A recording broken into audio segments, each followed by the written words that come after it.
welcome to another episode of Puro Laro. Kala mo Halloween no? Halloween special pala. Halloween special pala, no? February. Imbis na love month.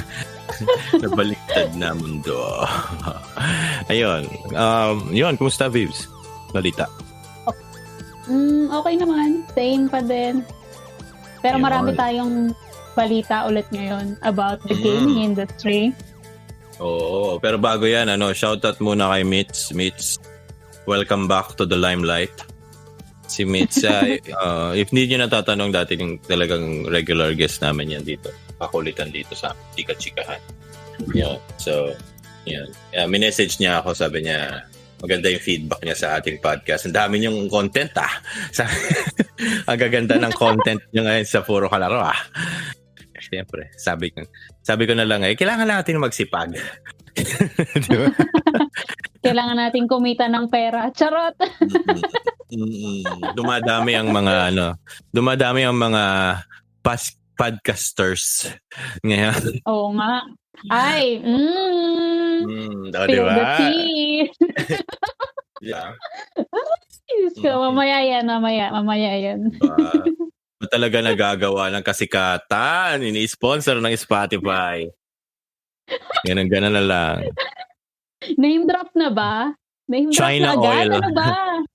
China Wala oil. pa nga China oil. Dito pa lang tayo. Okay lang Dito pa yan. lang tayo Okay lang yan. Maganda yung maraming mga podcast yung ganyan. Pero, naman. I mean, knowing how busy they are, I don't think they can focus on podcast that much. Of Medyo course. mahirap. But it's good for us also as podcasters, diba? Oo naman. The more the merrier. Kasi we are in the cusp of the Filipino people learning about podcasts na hindi naman to naiiba sa mga paborito niyong show sa DZBB sa DZM. Pero eto kasi, ikaw pipili ng topic na gusto mong pakinggan. Yan, di ba? Yes. So, it doesn't matter if you listen vividly to a particular podcast or not. As long as if you think there's a topic, regardless of what podcast it is, you want to listen to it, go ahead, download, listen. Yun, tulong na lang sa mga kapwang, lalo na yung maliliit na podcast and all that. Kala mo, laki natin. Wow. Kala mo, laki yun. Pero salamat talaga sa mga listeners, diba? Yun naman talaga yun eh. And supporting other podcasts as well. Uy, ano ko lang, balita ko lang. So, basically, there's this thing with EA now that they actually introduced it's like a promo of ngayon nga nakasale sila nagmumura yung mga games. Pero besides that, I recently subscribed to, I don't know why I chose EA. Hindi, siguro kasi may mga games na gusto kong laruin sa kanila. Pero they recently had a parang announcement sa Steam na parang may promo sila and all that sa Steam na they're introducing EA Play, which is, I think, EA Access before.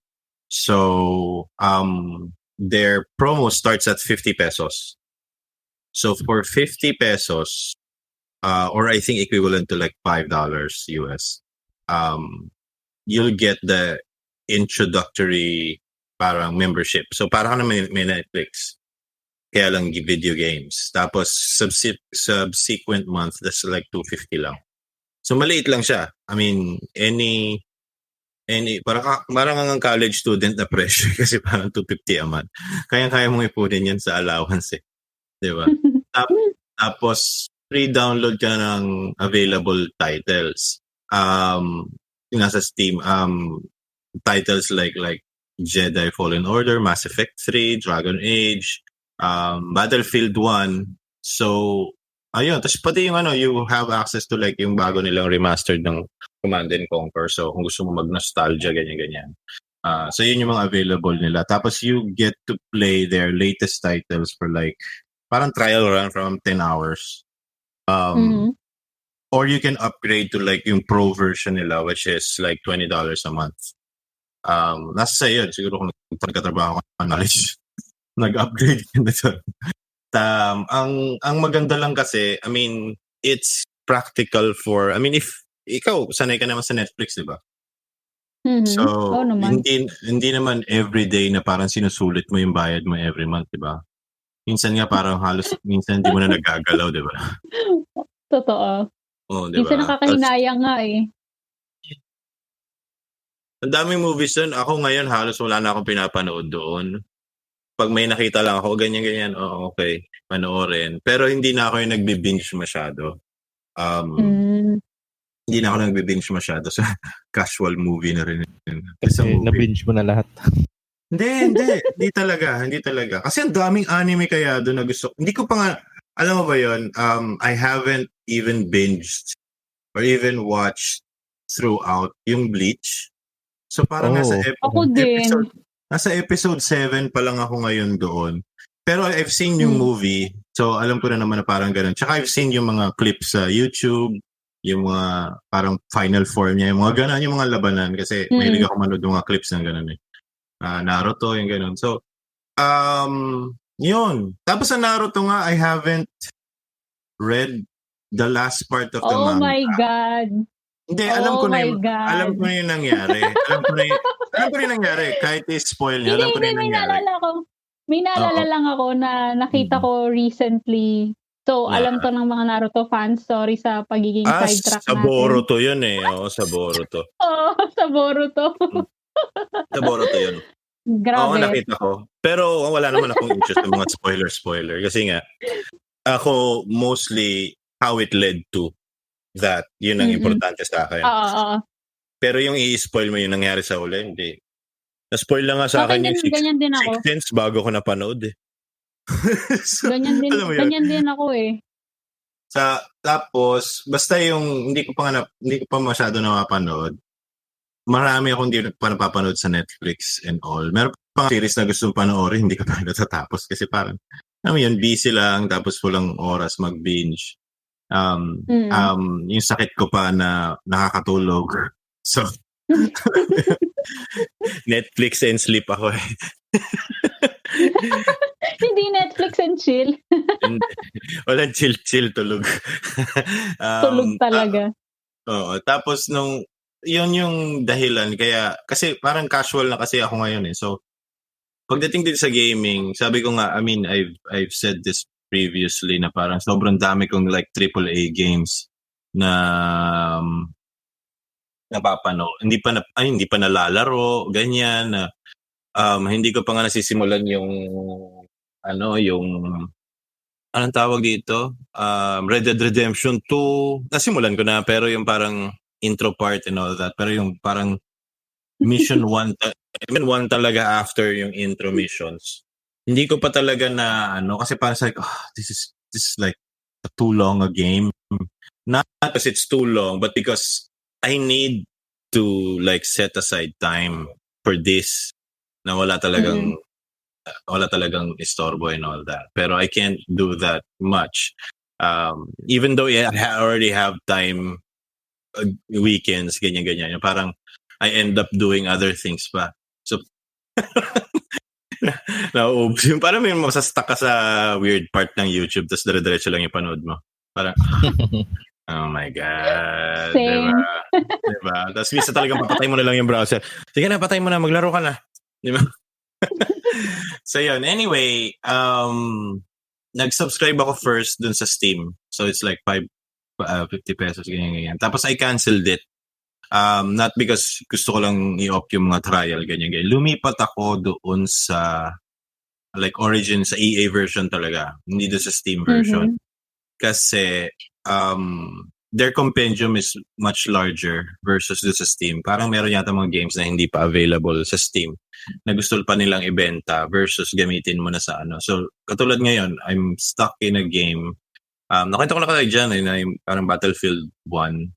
nagustuhan ko siya. And ngayon, I tried yung Battlefield 5 kasi nga anytime na mag-a-announce na ng Battlefield 6, which is parang kaya parang World War 3, parang ganun, parang modern siya, hindi na siya yung mga past, ganyan. Pero I really can see why yung reason, yung nasabi dati ng EA na parang patay na yung single player games and all that. It's because of probably the Battlefield series. One thing, Battlefield series, and also yung mga, di ba yung mga sports nila, FIFA, ganyan. So sila yung kumikita kasi sa EA. Tapos yung mga single player games usually na parang yan, bad reviews, gano'n. Tapos review bomb dahil EA sila. So alam mo yun, so iniisip nila na parang it's not really profitable for them to spend much time making games that no one actually plays. Pero itong Battlefield talaga, up to this day, and it's like, parang year 2 na siya ngayon eh. There's still a lot of people playing. And I'm playing just in Asia server, like Japan server lang kasi meron sila. So, I'm playing in Asia server, sobrang puno palagi. Ang daming, kasi how this works, para siyang, alam mo yung mga lobby ng Counter-Strike, na parang ang daming games na pwede kang sumali. Para siyang ganon, ang dami niya, almost full lahat. Siguro mga 3 lang na full, kasi siguro kakastart pa lang nila gumawa ng server, ng custom game or something. So, kakastart pa lang, konti pa lang. Pero kalahati na sila, and it's a 64-player game. So, tsaka saya talaga, sobrang, I cannot express than to recommend na lang. Na-try nyo na lang muna yung parang 50 pesos. Just do the Origin one, not the Steam one. Unless you want Battlefield 5, then go for the Steam one. Try nyo, and then, cancel nyo na lang within a 1 month kung talagang hindi sa inyo aayon. Ako, tingaka pa ako pa kasi kung malalaro. Pero I'm stuck. Siyempre, first-person shooter na parang tapos World War 2 na parang, tapos ang gulo-gulo. Yun yung maganda dito sa sa Battlefield talaga series, regardless kung Battlefield siya, Battlefront, yung Battlefield style, Battlefront na Star Wars, or gano'n, talaga ang gulo. As in talagang yung chaos, talaga na gulo na hindi siya katulad ng mga Counter-Strike, hindi ka siya katulad ng Valorant na parang abangan, ganyan-ganyan. Well, dun din abangan, pero legal yung abangan dun. Kasi parang hindi ka pwedeng pa-stroll lang in the open. Kasi lamang may sniper. At yung sniper talagang trabaho nila yon kasi may mga classes eh. So talagang trabaho nila mag-snipe. And kailangan talaga sila, makikita mo talaga na kailangan sila. Kasi there will be times na parang, sugod ako ng sugod, ang layo-layo ng tinatakbo ko. And yung No Man's Land, open terrain? Hindi lang. Sobrang dami talaga na parang, minsan nga may mga mapa doon na I hate playing on those kasi you need, kasi Battlefield is like, pwede kang gumamit ng vehicles, di ba? So parang, kailangan mo ng vehicle para pumunta sa point A to point B. So parang, tapos makikisakay ka na lang sa ibang player, di ba? So, which is okay lang naman. Accept naman ng community na parang nakikisakay ka, makakatulong ka rin, ganon, to capture a point and all that. Pero yung minsan talaga sobrang laki ng mga mapa talaga nila. Sobrang open world. Tapos, siyempre, Frostbite engine. Ang ganda ng terrain talaga na parang ka talagang nasa gera. Tapos may tumatalsik-talsik. Naririnig mo. Tapos may mga aeroplanong dumadaan. Mayroon ding mga players yon. Parang I think we've given these parang types of games a brush because they're EA. Pero we forget the studios that actually make them, na ang gagaling talaga na itong mga developer na ito talagang gumawa. Sobra. So, yun, shoutout sa I forgot who's the developer of Battlefield. Pero shoutout sa kanila, sobrang galing talaga nila. Sobrang galing talaga. Sobrang saya nila. Sobrang nagagamit nila yung Frostbite engine na kinaiinisan ng lahat ng developers sa EA. Nalala ko lang, recap lang natin from last week's episode regarding the issue ng CD Projekt Red. Nabalitaan mo ba ang latest that they are issuing DMCAs about dun sa hacking na naganap Kasi DMC parang is ang anyone nabalita, who's... Ano yung DMC nila? dun sa recently stolen data. So, kumalat siya sa Twitter. So, ngayon, ang ginawa nila, yun, para ma-prevent pa yung further na pagkalat ng stolen Damage data nila. control. Sobrang damage control na talaga si CD Projekt Red. So, yun, isa lang Actually, sa ano na mga yun nasagap kong chika. Sobrang beyond damage control na yun kasi talagang illegal na yun Totoo. Illegal activity talaga yun regardless of, I mean, sino yung malicious na tao na gumawa nun. And I think, parang, I'm sure former employee yun. Na siguro Posible. Kasi, I mean, CD Projekt Red has its issues when it comes to, like, employee handling. Ngayon lang sila nagkaroon ng issue tungkol sa isang game. They didn't have any before. So, people are putting 2 and 2 together. So parang bad ano yun, mag-handle ng employee. Tapos ang sama pa ng game. So parang ito talaga yung perfect storm na inaabangan ng iba na once or hates CD Projekt Red or wants CD Projekt Red to go down. Ito talaga yung perfect storm. And yun, depende naman sa shareholders ng CD Projekt Red if they're gonna go down. They still have other businesses to actually look forward to.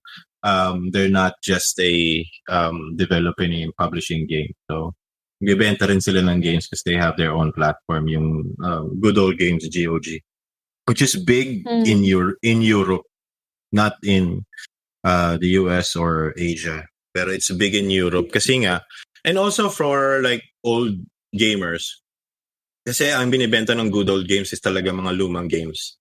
Ito yung mga Windows pa, mga parang Windows 95 pa, na tumatakbo sila sa Windows 95. Tapos mapapatakbo nila yon. Yan. Meron nga silang Arcanum Diyos ko, Arcanum. Sobrang RPG, tapos steampunk, Magic Obscura. Oh my God!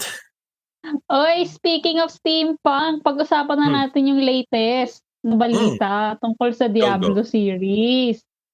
Yan tayo Siyempre, Blizzcon na, pasabugin, ibagsak na natin yung latest chika this week. Blizzcon so, ba? Parang dedya ka lang. Ay, hindi pa ba? Ay, sorry. Blizzcon at Nintendo Direct. Oo, tsaka Nintendo Direct. So, hindi ko nanonood ng Nintendo Direct. Unless pero silang pasabog. Unless may sorry, pasabog sila. Din. Kasi nauna na yung pasabog nila na yung update nila for like Sephiroth sa which is the only thing that Nintendo, like new hardcore Nintendo fans are actually playing other than like Mario and Zelda. Pero yun talaga yon kasi nga Metroid is like a dead parang patay na yung franchise. Under development pa yung next Metroid or parang EHD nila or definitive edition nila yung mga Metroid Prime, yung mga ganun. Pero yung isa yan kasi sa mga original Nintendo title. So, patay na yung Mario na lang, and yun nga, yung Smash. So, yun yung para sa mga hardcore Nintendo fans. The other games are okay kasi parang anyone can play it, katulad ng mga Animal Crossing, yung parang no one buys a Nintendo just for Animal Crossing anyway. Pero, and it's a good game, although you can only exclusive lang talaga siya doon. So, yun, kaya di ko nanonood talaga ng Nintendo Direct kasi parang cornyhan na. Pambata kasi talaga yung market talaga nila Diba? Totoo naman. Pero alam mo, pinag-isipan ko yan nung time na, di ba, hanggang ngayon naman, wala pa rin akong console. Pero nung time na, let's say last year, pinag-iisipan ko kung kukuha ba ako ng Switch or mag-PS5 ba ako. Aantayin ko ba na hanggang ngayon, inaantay ko pa rin, o PS4. Pero nung time na iniisip ko kung lilipat ba ako ng Switch, hindi ako ma-entice na bumili. Huwag ka kasi siguro lumipat. Siguro sabi mo last time. Ba't ka lilipat? Nag-withdrawal syndrome lang ako last year hanggang ngayon. kaya napapaisip ako lumipat, di ba? Pero hindi na promise. Solid tayo sa PlayStation. Huwag ka kasi lumipat. Huwag ka rin loyalist. Yan tayo pag may mga loyalist, nakakaproblema eh. Oo, tingnan mo. Ayaw mo kong palipatin. Ayaw mo rin naman ako maging Hindi. loyalist. Yan, Ibig totoo. sabihin, kasi ako, I've been thinking, like, I've said before na parang, I've been thinking of buying, parang yung Switch Lite lang. Kasi nga, namimiss ko yung PSP, yung PSP days na may portable ka na high definition yung graphics, ganyan, di ba? Eh, parang Crisis Core, di ba? I mean, tapos, ilaro mo yung Crisis Core, hindi ka naman nakaupo eh. Nakahiga ka yung Crisis Core eh. Di ba? Totoo. Di ba? Kaya sa likod dun, laruin mo yun ang nakayoko. Diba, nakahiga ako ng lalaro. Natapos ko yun, nakahiga ako eh. So parang, ano mo yun? It reminds you of a good memory na parang ang ganda nung game na Crisis Core. It also reminds you of comfortability kasi talagang nakahiga lang ako naglaro nun. Ako hindi ako nakahiga nung nilaro ko yun. Nasa klase ako. Ang kapal ng mukha ko. Nahuli pa ako ng prof ko na nag-PSP eh. Hello po. Kung naalala niyo pa ako. Pero nahuli ako ng PSP sa klase. Oo, nahuli ako. Pinag-recite ako bigla. Tandang-tanda ako yun. Anyway. Pero Kingdom Hearts Birth by Sleep yung nilalaro ko nung time na yun. Kasi isa pa rin yun sa mga magagandang game sa PSP. Nung time na yun. I mean, although the direction of Nintendo now is better than before, hindi na sila Japanese style na parang love your own na parang gano'n. Hindi, parang welcome na talaga lahat. Kasi nga, aminado sila na all developers can easily handle Switch. I mean, madali sila mag-port ng games to Switch. They just need to parang tone down yung mga graphics. Katulad ng Witcher 3, tinone down talaga nilang todo yung graphics na parang naka-low settings sa PC. So, okay lang naman. Playable lang din naman yun. Kasi ako, I played Witcher 3 2015. Ano pa, yung low end pa yung ano ko eh. Yung PC 2015? ko eh. Oo, naka-low settings siya. Ano yun, parang mid settings, parang gano'n. May mga ilan, kasi di ba parang sa PC pwede naman i-tweak yung mga iba, parang shaders, yung mga gano'n. So yung mga super high-end, yung mga bloom, may mga god rays, wala ako noon. Pero nalaro ko yung game na maayos. Tsaka, it's still a beautiful game no matter what the graphics is. Kasi nga, it's the presentation that's important. Di ba? Yun. Eh, yung Cyberpunk, auto low settings. Mag-move on ka na sa Cyberpunk, inang. Hindi ko pa nga siya nalalaro ulit. 2 buwan na. So for sure, marami ka pang hanash pag nalaro mo na ng tuluyan yung Cyberpunk. Bumili pa ako ng 2K21 kasi 600 lang. Biro mo, I mean, ang hirap kasing, alam mo naman kung gaano kabaratan 2K. Kasi bihira lang talaga sila mag-sale. Unless sobrang luma na nung game, sa kanila isi-sale. Pero ito kasi, from full price to like 600. Sabi ko. Alam ko bababa. Yung next nilang sale sa Steam yan, sobrang mas mababa pa, baka less than 500 na. Pero, yun yung first na nakita, hindi sila nag-holiday sale eh. So parang, January. So, talagang binili ko. Gumawa ko ng paraan. Oo nga, nangulit ka diba, pa nga eh. Oo, di ba pinapabili ko sa'yo? Kasi sabi ko, hawak ko kasi yung pera eh. Pwede ba itong ipasok sa computer? Meron ako eh. Pwede ko naman kasi siyang bilhin. Kaso, region lock pala. Region lock nga pala. Yan. Kasi parang sabi ko, hindi, kaya kong ipasok yan at a later time. Kasi natakot ako lang para ma-miss ko. Tapos parang, hindi, okay. Meron palang naman yung ATM ko. Pasok na pasok. Pasok na pasok sa banga. Sabi ko, meron palang laman to. Kaya nga, gamitin ko. Tapos yun. Okay naman. I mean, I'm not playing, kasi inisip ng iba, parang gusto ko kasing mag-hardcore sa 2K. Pero talagang hindi eh.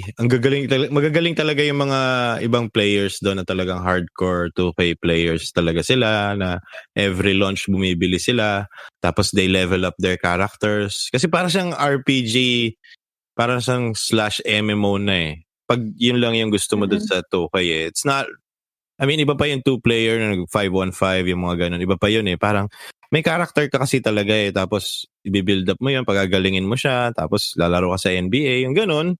It's your own story. Tapos, paglabas mo, parang park and these are the other players na parang have their own moves na ganyan-ganyan. So parang ang nakakatuwa lang na may ganoon. And yun, okay lang. Tsaka, I mean, ito honestly, for all these years, I think other developers should emulate how the controls work when it comes to the NBA 2K series. Kasi siya yung isa sa mga intuitive na controls ever. Na halos yung trigger lang, yung trigger may mga moves na siya. So imaginein mo kung sakaling action game yun. May mga moves siya, may mga sarili siyang parang ang tawag niya animation sa bawat galaw mo ng trigger. So ibig sabihin alam niya pag ginawa mo tong combination na to, bukod pa doon sa mga parang hindi siya Street Fighter and all, parang automatic talaga na parang intuitive talaga yung control niya, na parang nakakontrol mo talaga yung tao mo na maganda. So ini-imagine ko yun para sa ganito talaga sa mga action games, mga fighting games, ganyan. Siguro matagal na tayo meron parang Mortal Kombat, sarili mong character. Hindi siya yung parang pre-made na character na gano'n. Parang 3D talaga siya. Pero ewan ko. May naalala ko yun lang. Sorry to cut you off. Sige. Speaking wala pa nga tayo sa Blizzcon. Kaya nga eh. Ang haba na ng chika. Anyway, Mortal Kombat trailer. Anong masasabi mo? Nirelease na. Parang mas maganda. Parang mas maganda. Because I think mas maganda siya. Yung napanood ko yung trailer, mas maganda siya pagka parang kasing maganda na kasing technology natin ngayon sa pagdating sa effects Pero not to say na pangit naman yung yung Mortal Kombat na una. Okay kasi yun eh. Siguro nagpasira naman talaga doon sino to? Yung si Raiden, si Christopher Lambert. Christopher Lambert ba yun? Tama ba? I John? have no idea. Si John, Highlander. Christopher Lambert yata. ata. Diba? Christopher Lambert basta yun. Inaalala ko si Lambert dun sa American Idol. Sabi, tama ba sinasabi ko? Adam Lambert. Ayun, Adam pala yun. Tama, Christopher Lambert. Tama. Christopher Lambert. Yun, yung nasa isip ko kasi parang tama ba yan? Kasi sinasabi ko sa American Idol. Ayan, so si Christopher Lambert, I think siya yung nagpasira talaga eh. Because siya si Raiden and he's white. And we all know how Raiden looks, diba? The Raiden is like parang the made-up god of like lightning pero Asian, diba? So kung white ka, ba't di ka na laging si Thor? Diba? Parang, diba? Parang kasi siya lang yung siya yung legit Egyptian star noon. Siguro gusto siya ng director or producer na parang ikaw, hindi to kikita kung hindi kilala yung mga actors kasi Asian lahat halos diba? Except sila diba? Naalala ko nga, sabi ko, bakit si Sonya Blade hindi si Cynthia Rothrock? Kasi yun yung panahon nun, diba dyan? Yung mga Cynthia Rothrock, yung mga kung fu dati. Sabi ko, sila rin naman siguro yung mga stunt director na ito. Bakit hindi na lang siya yung, sabi mo, blonde pa siya, tapos although maliit kasi si Cynthia Rothrock. So anyway, shout out sa mga nakakaalala kay Cynthia Rothrock. So, yun, I think maganda lang kasi yung presentation. Medyo off ako ng konti kay Scorpio, although I like the actor. Kasi nga talagang typical talagang Gusto ko talaga siyang actor dahil talagang Japanese talaga yung acting niya eh. Tapos yung diba? Siya yung sa Last Samurai and siya rin sa kalaban ni Ronin sa Avengers, diba? So, typical talaga siyang bad, parang anti-hero. Bad guy. Anti-hero, Japanese looking na Pero magaling na actor talaga yung veterano na yan sa Japan. Yun, okay siya. I have questions on who directed yung mga choreographies. Is it Japanese? Is it Chinese? Is it what? Is it yung mga Chinese? When I speak of Chinese, parang yung Hong Kong film group magaling talaga sila sa mga ganyan, di ba? Kung fu choreography talaga. Oo, talagang Or fight naman scenes. panahon pa ni Bruce Lee yan eh. Di ba? Sobrang batikan na sila dyan. Pero yun nga, we will see. Kasi pinapag-usapan natin, di ba? Remember, I just watched yung Monster Hunter. Oy, ano palang balita sa Monster Hunter? Kamusta? Oh my God, what the fucking movie? I mean, ako hindi ako nag-expect. I understand why they made it that way.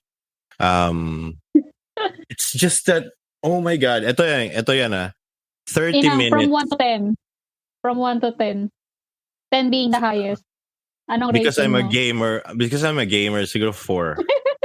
Pero it'll be pero kung movie buff lang ako, siguro mga 2. Just because may mga cool... pero actually maganda yung mga effects doon Isa sa mga coolest dragon animations ever na makikita mo doon, magaganda talaga doon. Although the way they presented the dragons is not really good. So hindi siya scary to a point na talagang nakakatakot. It's it's typical. Anong dragon ba? Human Anong dragon yung kinalaban? Rathalos, ganun. Rathalos yung pinakakalaban, which is sa huli. Siya yung huli. May isa pang huling-huli. Pero I forgot the name na. Kasi hindi ko na makabisado yung mga Pero tapos yung isa yung sand na dragon, malaki yung horn. Anong pangalan nun? Hindi ko kabisado din Basta isa yun dun sa mga Isa yun, para sa Monster Hunter World kasi yung parang second or third na area. Tapos siya yung second area yata, parang volcano, desert area. Siya yata yan. Pero anyway, yun nga. Pero wait lang, na-trauma kasi ako kay Mila Jovovich. Okay naman siya. Although makikita mo talagang matanda na siyang actress. So, yung acting niya doon, it's like shouting, I'm too old for this shit. Why am I still doing this? So, it's yung the way you felt when you saw like Teenage Mutant Ninja Turtles. Tapos who's the actress? Yung sa Transformers, di ba? Yung babae sa Transformers. Tapos yun nga si di ba? Basta siya. Sige, so, yung actress, yung actress, siya rin yung sa Teenage Mutant, which is yung agwat ng dalawang movies is malayo. So you can see the age in the actress that she no longer belongs to like the cutie, beautiful, hot, ganyan-ganyan. Hindi na siya ganun Megan Fox? Si Megan Fox. Hindi na siya Megan Fox from Transformers na talagang woo. Diba? She can pull off like a high school student pa Pero dun hindi na. Wala na. Parang tanda na talaga. Oo. Pero diba asawa niya kasi yung director? Siguro. Director parang sa Resident Evil So, pinipilit na naman siya ng asawa niya. Uy, ikaw bida dito. Charot lang. Alam mo yung mga ganyan? Parang yung sa Fifth Element story yan Parang yung sa Fifth Element story yan na remember the scene, John? You've seen, diba, Fifth Element. So, parang yung opera scene, yung director, asawa ng director yun she didn't want to do, but there's no one else that could do yung opera scene na yon other than her because she knows the song. Tapos siya rin nagre-rehearse dun sa mga actress pero yung mga kinakast nila hindi kaya. So siya na lang.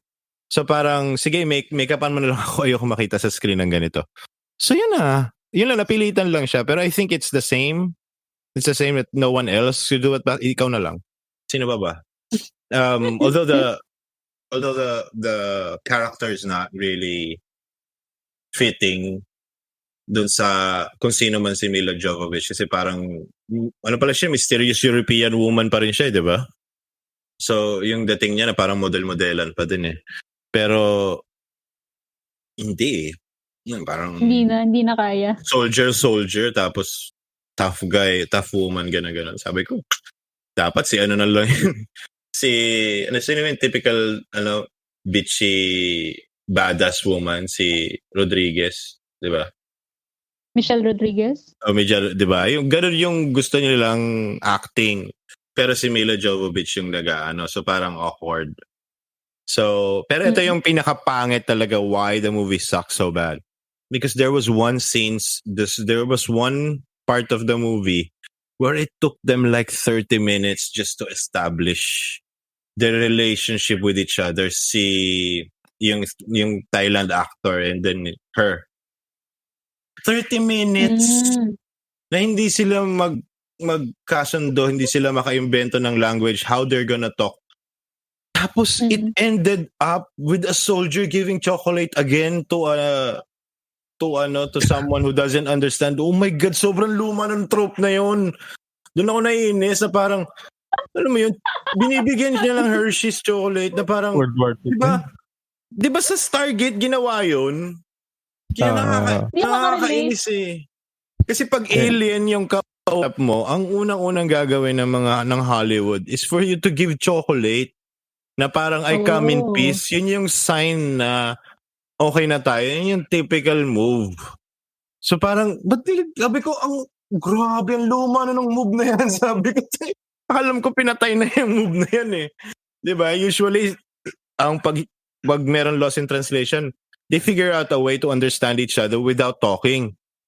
Diba? Or parang figure out may mga small words, yung ganyan. Ganyan. Okay, fine. Yun na yun. Gets mo na yun, diba? Tapos, they just play off the entire movie. Okay na yan. Medyo biro mo, pabuti mo pa sa, bigyan mo ng chocolate. Anyway, so yun. Na-trigger ka dun.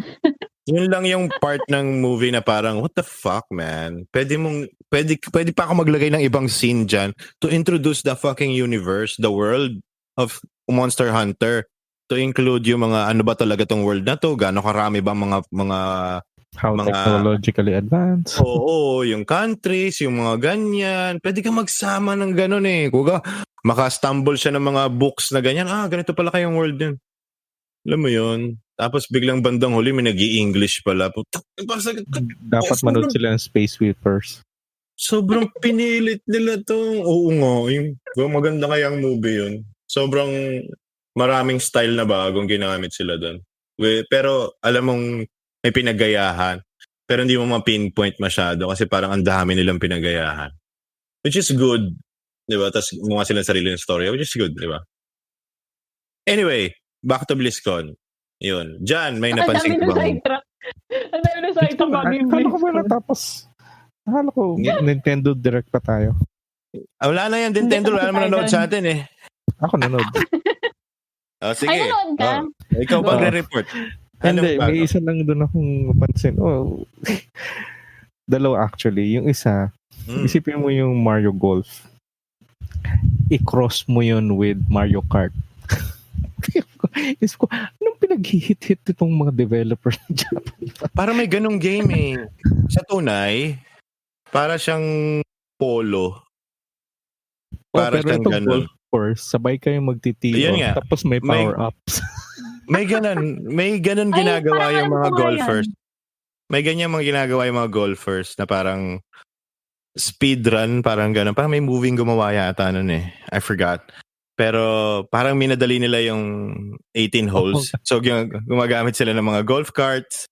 Tapos tinitira nila sa may meeting na tapusin natin agad to. Oo. I don't know kung sa ano yan. Bucket list ba yan? Hindi yata. Hindi yata. Ang alam ko lang na golf game, tee-off eh. Kung alam niyo yung tee-off. Yun. Parang may game, may hindi game, pero may movie na gumawa ng gano'n na parang nirush nila yung 18 holes. Pero yun nga, dahil nagmamadali sila, gumagamit sila ng golf carts. So parang ginagawa nila ng polo. Diba? Parang initira nila yung mga golf balls dun sa course. Tapos next, go. You know. So, yun, parang ganun lang yun. Pero I mean, knowing Nintendo naman, they can make it fun. Yun naman ang magaling sila eh. They always make their games fun. Yun ang importante. Pero pangit Splatoon, mga squid children, di ba? Tapos Tapos nakaka-enjoyable yung parang first person, third person shooter. Pero ang daming nag-enjoy kasi may mga unique mechanics na nakakatuwa. Yun. So, I mean, you can even argue that Overwatch was actually created by Nintendo, di ba? Di ba? Ganun sila, Pwede. di ba? Ganun kasi cartoony and all that. It's fun, yun. So, I just hope they exist for a long time still kasi they're still a big company. Diba? Because everyone needs Nintendo once in a while. Someone na parang hindi ako sasali sa away yung dalawa. I'll do my own thing. Also, yung parang back to childhood, na parang you can always go to Netflix, you can always go to like other channels, HBO, and watch the darkest movie or whatever. But you can always go and turn the channels to Cartoon Network. So that's Nintendo. Diba? And just enjoy without yung, diba? Without yung usual trope. So para pag sick na sick ka naman, balik na lang ako sa Nintendo. Which is okay lang, diba? Kasi Nintendo is no more competing with the big giants, diba? They're just hoping na makabawi sila sa production. Diba? Pero yun nga, yun. Meron, ano pa isa? Yung isa pa? Yung isa, well, interesting unnamed, untitled game na parang cross between Octopath at saka Final Fantasy Tactics. Project ano to? Sandata. Traveler. Yes, shout out. Triple something. Triangle something. Project Triangle? Ano ba yan? Hindi, wait lang. Alam ko yan, na-shinare yan dun sa Project Triangle Strategy. Project Triangle Strategy. Alam mo, nung nakita ko yun, sabi ko. Nung nakita ko yun, parang ganun talaga dapat yung tactical RPG. Yung parang Final Fantasy Tactics, diba? Parang dapat ganun talaga yung mga background, tas yung mga gamit ng effects and all that. Parang ganun talaga siya. Pero yun, gandang gamitin yun. Kasi I'm sure pag lumabas yun, may mga roguelike na naman nalalabas. Diba? Na ganun. Tactical roguelike, tapos pixelated graphics again. Tapos yun. Maganda yung mga ganyang games.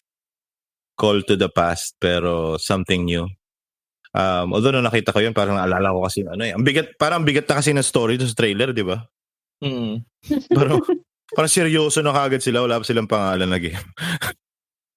Ano ba talaga, kuya? Diba?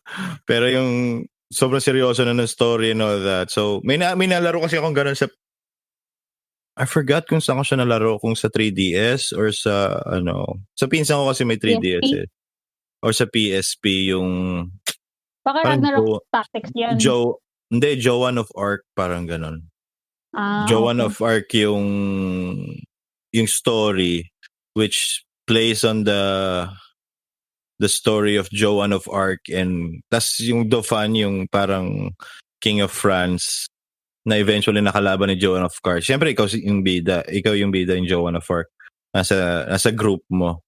Tapos eventually parang bata pa siya na King of France. I think si Charles the Sixth.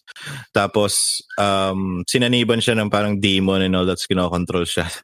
So parang ang lupit lang na parang nalaro pa nila, pero historically accurate kahit paano yung mga ibang doon, yung mga battle of ganito, yung mga battle of ganyan, pero talagang tactics lang talaga siya.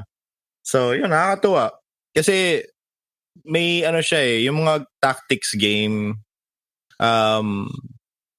may parang siya, parang XCOM-esque na inaalagaan mo yung mga bawat characters mo.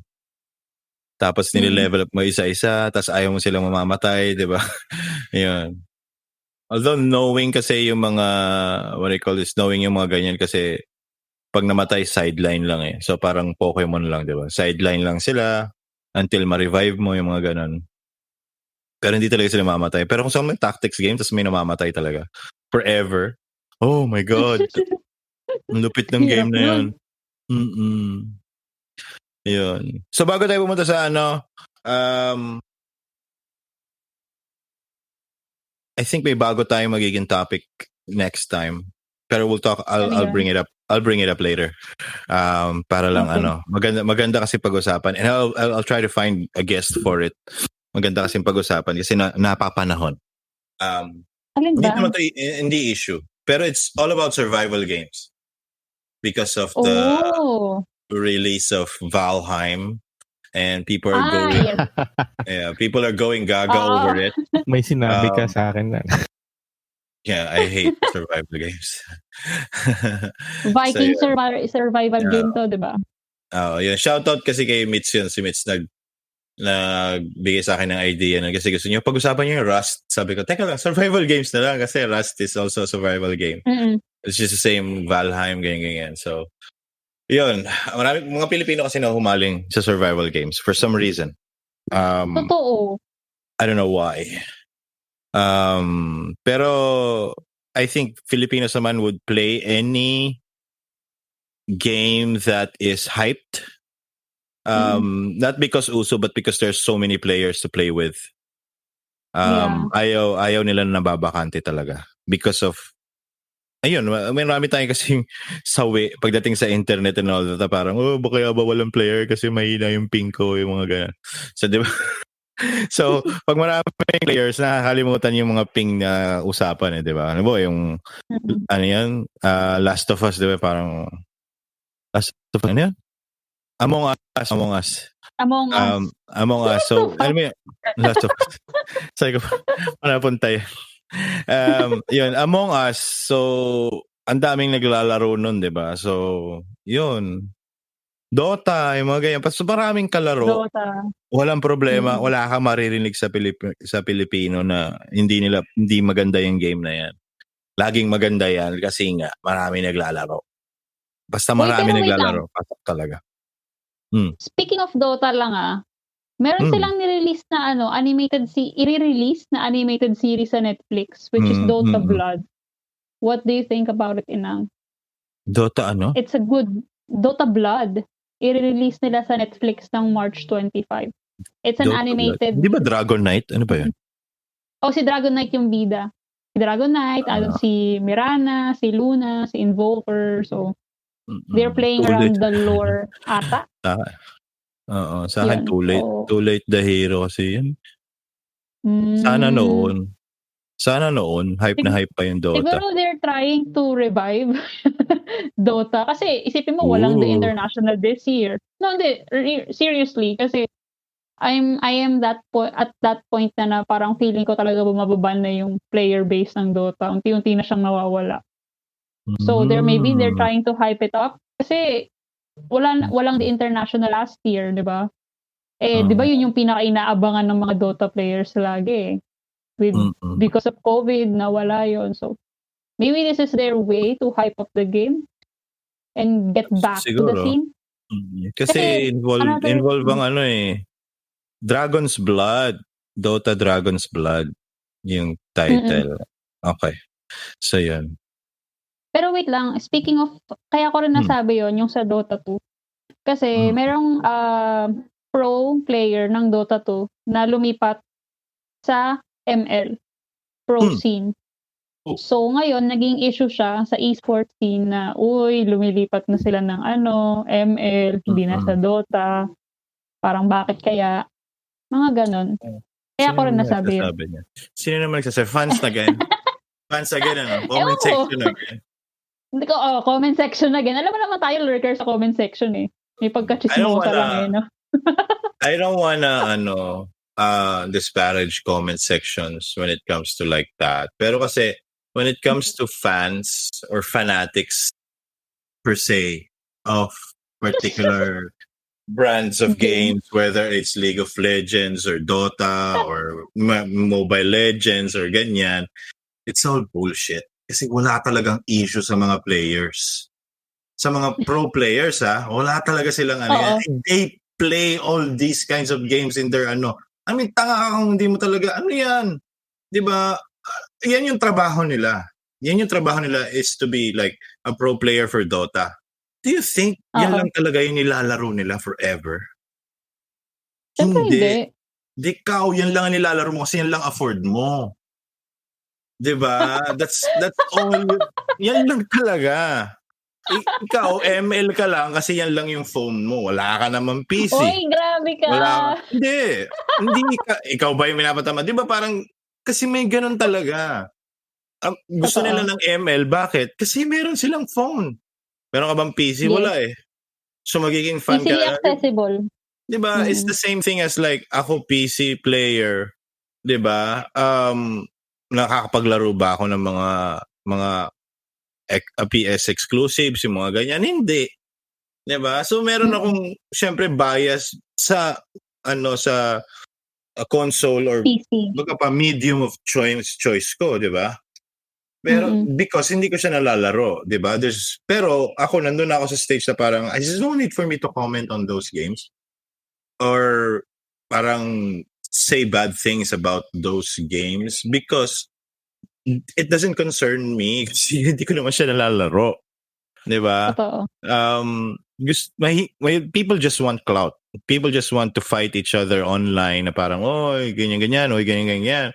Pero kayo, tinatawanan lang kayo ng mga pro players and everything because to them, saan yung mas malaking magbayad? Totoo. Saan ang pera? Saan yung pera? Kasi, diba? yun yung, hindi siya, pro does not mean that you are super awesome. Diba? You're super top dog. Iba yung ibig sabihin ng pro na yon. Pro player because binabayaran lang sila maglaro. So, syempre, doon sila sa may pera. Di ba? Yun lang yun. Being a professional, walang diferensya ang amateur basketball player sa professional basketball player. Pera lang ang diferensya nila. Pareho lang silang player ng basketball. So, kung hindi ka binabayaran ng maglaro ng basketball, pero ang galing mo sa tingin mo, mas kaya mo pang labanan si LeBron ng one-on-one, hindi, go ahead, 'di ba? Hindi ka naman, 'di ba? Kaya lang sila ganun kasi syempre binabayaran ka, di syempre dapat magaling ka. Kasi may perang nakasalalay, 'di ba? Otherwise kung wala kahit sino naman, 'di ba? So, 'yun lang yung diferensya ng pro and amateur. So if you're an amateur, which is most of us, like 99% of the people are amateurs when it comes to like gaming because we're not paid. We pay to play. Diba? So, yeah, tamimik ka na lang. Okay lang yan. Kung saan nila gusto. Saan sila maano eh. Paano kung kulang yung isang lineup, isa lang pala yung lumipat eh. Yung isang buong team lumipat. Ang sakit sa ulo nun as a management level kasi they're gonna relearn all the tactics, all the ganyan. Diba? Kung isa lang. Sa isang buong team. Sakit sa ulo coaching nun kaya ang hirap kaya nun. Biro mo, isang buong NBA team pag volleyballin mo, athletic sila. Diba? Athletic sila and all that. It's also sports and it also involves like jumping and being tall. Pero Diyos ko naman, yung mga rules, paaralin mo ulit sa mga tao na yun tapos matagal na nilang ginagawa. Diba? Ang hirap nun kasi ang buong team. Pero kung isa lang, tapos naglalaro naman talaga siya, di go. Kunin na kita dito sa team kasi kulang ako ng isa. Laro ka na. Dual ka, ganun. Diba? Ganun lang yun. I mean, it's as simple as that. I don't think we should get into it because there's no issue unless that freaking pro player actually says something. Diba? Yes. Totoo naman. Oo naman. Otherwise, always the audience lang.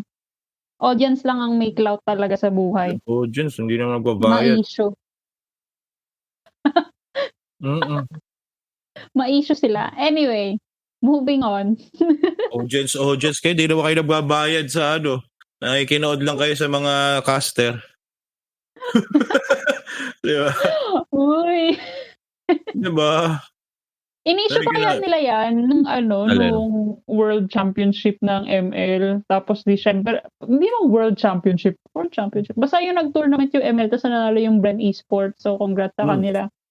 Sinasabi nila na, ang daming viewers ng tournament.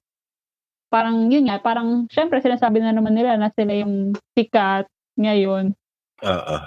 So parang ako dead ma lang din kasi di naman ako nag-ML. Di rin naman ako affected. So ako naman, issue lang talaga ng mga tao.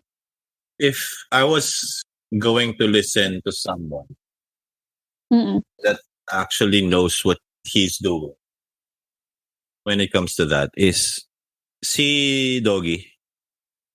Not because Oh. not because he's good, not because he's good, Mm-mm. not because he's famous, but he became famous because he's figured out the game, not the game ML, the game of influencing, of streaming. Mm. Nakuha niya yung Oo. formula. Kaya maraming Totoo. bitter dyan. Kaya maraming bitter talaga dyan sa labas. Bitter talaga. Kasi hindi nila nagigets because nandun sila yung pusong Pilipino na Mm-mm. I have to protect my name. I have to protect my family. I have to protect yung ganyan-ganyan. Si Doggy is like, I don't care. Diba? I mean, you say anything against me or against my family, pananagutan mo yan. Hindi, I Mm-mm. don't need to police you on it. You said those things, 'di ba? Ikaw magano, 'di ba? Ikaw mag-work on yan. It's not my problem, it's your problem. 'Di ba? Mm-mm. 'Di ba? All I'm gonna say is like, dude, you crossed the line. 'Di ba? Pero hindi kasi yung typical na Pilipino, it's gaganti ka eh. Hindi siya ganoon eh, na parang opinion mo yan, gusto mong sabihin, 'di ba? Pero yung the way he plays with hype, the way pag merong issue na sinabi siya, talagang i-milk niya yung issue na yon. And then one day, nagsasnap, wala na. Pinatay niya na yung issue. Ibig sabihin, he knows how to make money out of hype. He knows how to make money out of ganyan-ganyan. Marketing 101 ng new age of streaming and ganyan-ganyan. Alam niya na figure out niya kagad. Siguro, yung mga innate genius niya pagdating doon sa marketing, not saying genius talaga siya. I'm saying, pagdating dyan sa marketing and how to hype things up, alam niya. Diba? Hindi siya nagba-backpedal eh. Yun yung gusto ko sa kanya eh. Ay, Kasi totoo. yun talaga, Oo nga. yun yung style ngayon talaga sa don't just stick with your words. Kasi siya, he's very careful with what he says. Pero what he says, Yun na yun. may plano siya. Ibig sabihin, pag sinabi niya yun, tapos, uy, grabe naman yung sinabi ni Doggy. Pero may plano siya doon. Kaya niya sinabi yun. He won't say it kung talagang hindi niya alam yung sinasabi niya. Yun yung believe lang ako sa kanya. Kasi parang, you figured out the game.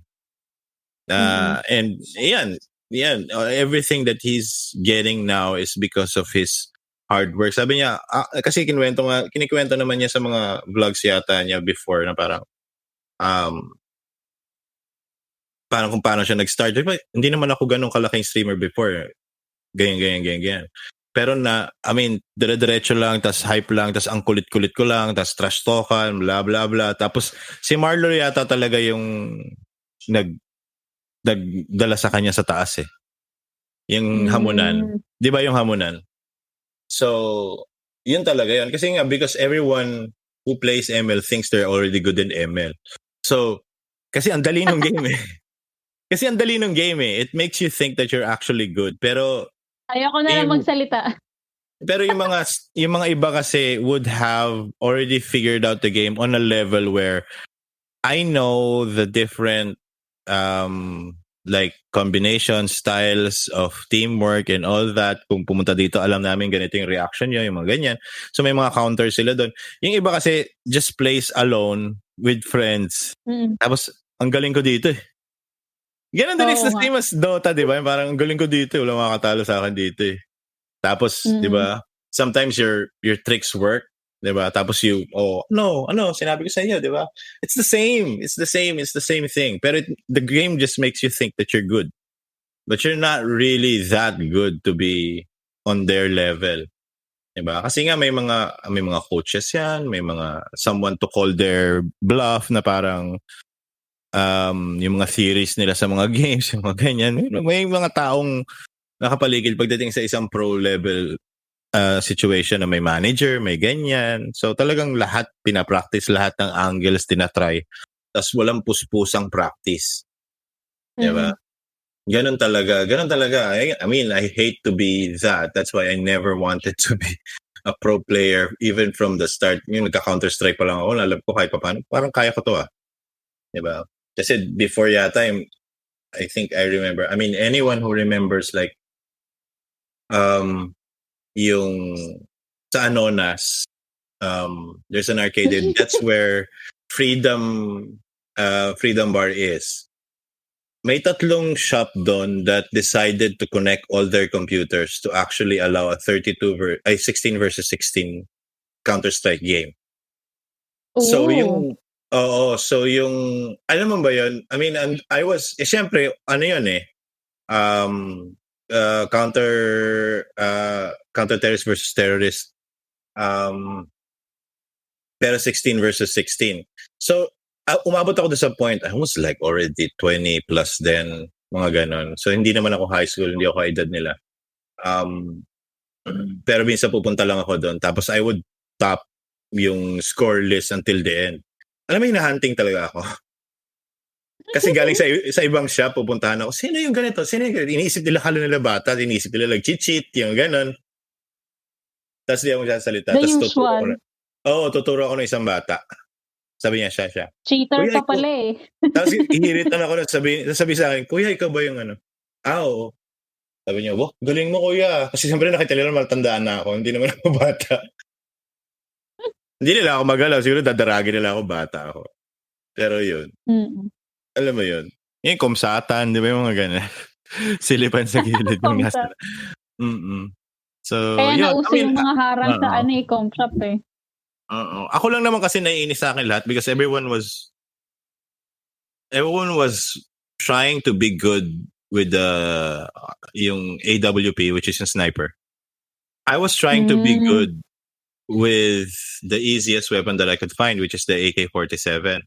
Kasi sabi ko, pareho tayo ng laki ng bala. Yung which is not. I think it's 5.56. Pero parang halos pareho tayo ng bala. So, ibig sabihin, bawat bala ko is sniper. Problems with the AK is so unstable. Sabi ko, paano kung gawin ko lang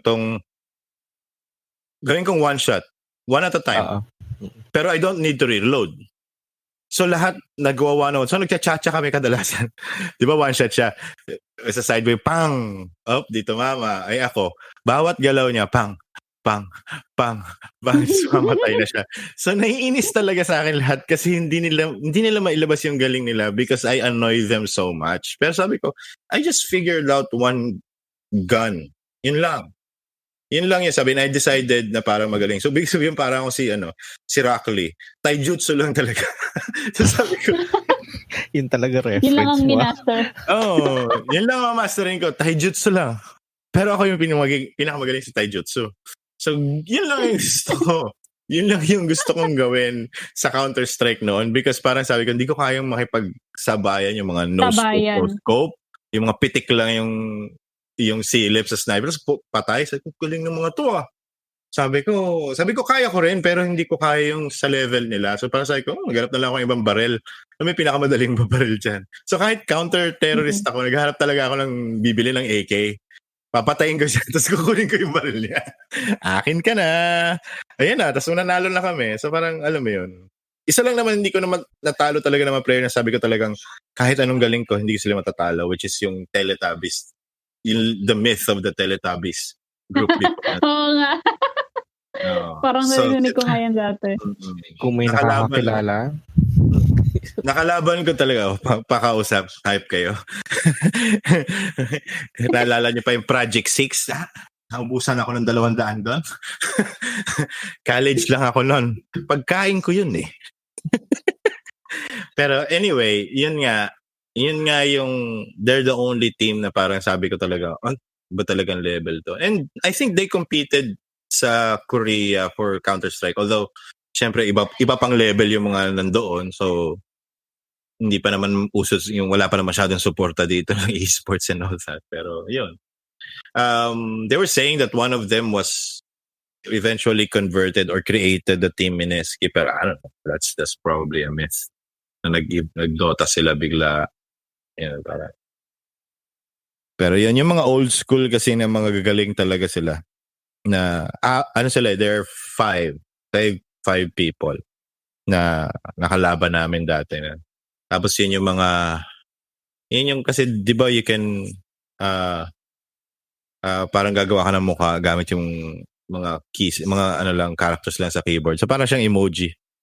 So yung itsura ng mga bawat nila it's Teletubbies. So lahat sila may ganun tapos iba-ibang names. So yun, kakadayo ko kasi Kakadaya namin. Taga Project 6 na. Ay, Project 6, Tandad Sorry yata sila. Iba naman kasi yung mga memes ng Dayo sa Dota eh. Pag itsurang Uchiha yung formahan, bigay mo na kagad yung pusta mo. Alam ng mga Dota players yan. mga emo ba, mga emo? Yung mga emo na hair dati na mahaba, di ba? Tapos yung meron pang mga bimpo na pinapaikot sa kamay, yung bench na bimpo. Tapos yung merong sling bag. Sobrang payat nila. Sobrang payat. Naglalaro, nakataas pa. Nakarilakuma na bag. Naglalaro, nakataas yung pa, sobrang relax. Yung mga may sarili silang PC pag nag-login sila dun sa com shop, no? Oh, doon ka na sa dati mo? Okay. Tsaka yung, alam mo yung mga tournament dati na magkaharap talaga yung mga PC. Tapos pag nagka-trash token, pakyuhan talaga sa tatayo ka sa PC mo. Oh, ito kayo, pakyu. Ganun. Wala lang, nakwento ko lang. Naalala ko lang yung mga ganong eksena. Although hindi naman ako sumali sa mga ganon. Kasi may ganun sa amin dati, pero sigawan lang. Kasi sigawan lang. Oo, pero may edad na kasi yung mga kakalaro namin because yun nga yung mga early part ng Dota All-Stars. No one in the Philippines was playing. Lahat ng kalaban namin Singapore. So tinuruan namin sila, pero sila ang nilalaro talaga nila MU. Mga batikan sila sa MU. Ibig sabihin, naglalabas sila ng pera, nagbabayad sila ng talagang nagpe-pay to win talaga sila. Kasi seryoso talaga sila sa MU. Tapos tinuruan, nilalaro nyo, palagi kayo nandito, yung mga TL kami. Lunchtime lang namin yun, umabot kami 3 oras, ang gago. Kasi magkakabatch kami, bago kaming mga TL. As in talaga. Alam na lang lahat yan, lahat na mga agents. Kilala ko yung mga yan. Sila Yoy. Oo. Kilala mo si Yoy? Oo. Nakawala kami. Si shit. OM, naging OM sa diba? So yan. Shoutout mga kapatid. Mga kapatid sa kalokohan. Masaya ako nun kasi opening ako nun eh. Ang hirap maghanap ng TL eh. Bakit ba? Meron naman kaming tier 2 May tier 2 naman ako Magaling pa naman yung tier 2 ko, pang TL na rin talaga. Bait pa. Si Michelle. Hi Mitch. Shout out. Anyway.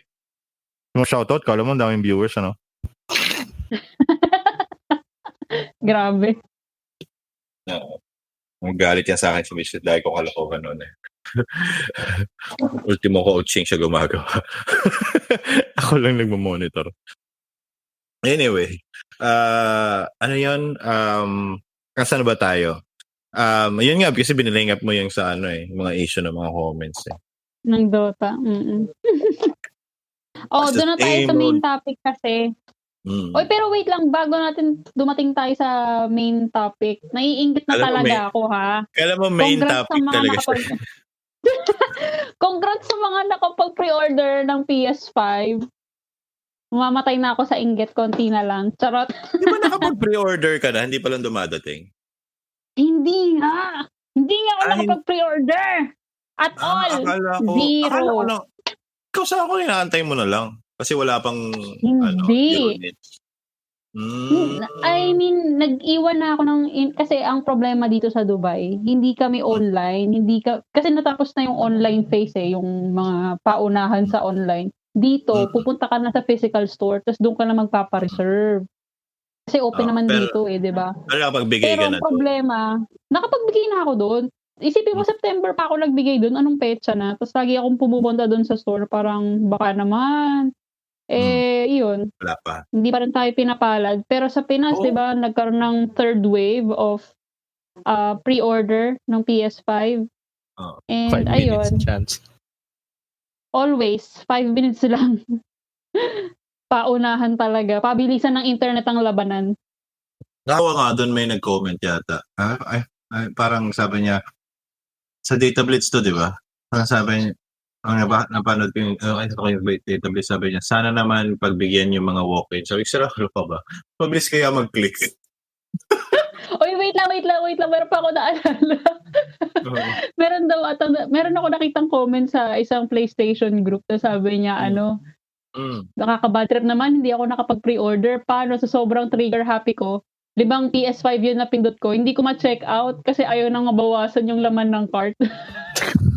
Hanggang nag-refresh na, wala na. Sarado na yung pre-order. Sabi niya, ayan, hindi tuloy ako naka-pre-order. Ang bagal lang internet namin. Tawag-tawa ako dun sa moment na yun. Sabi niya, paano ko naman kasi check out? Nasa 100,000 yung laman ng cart.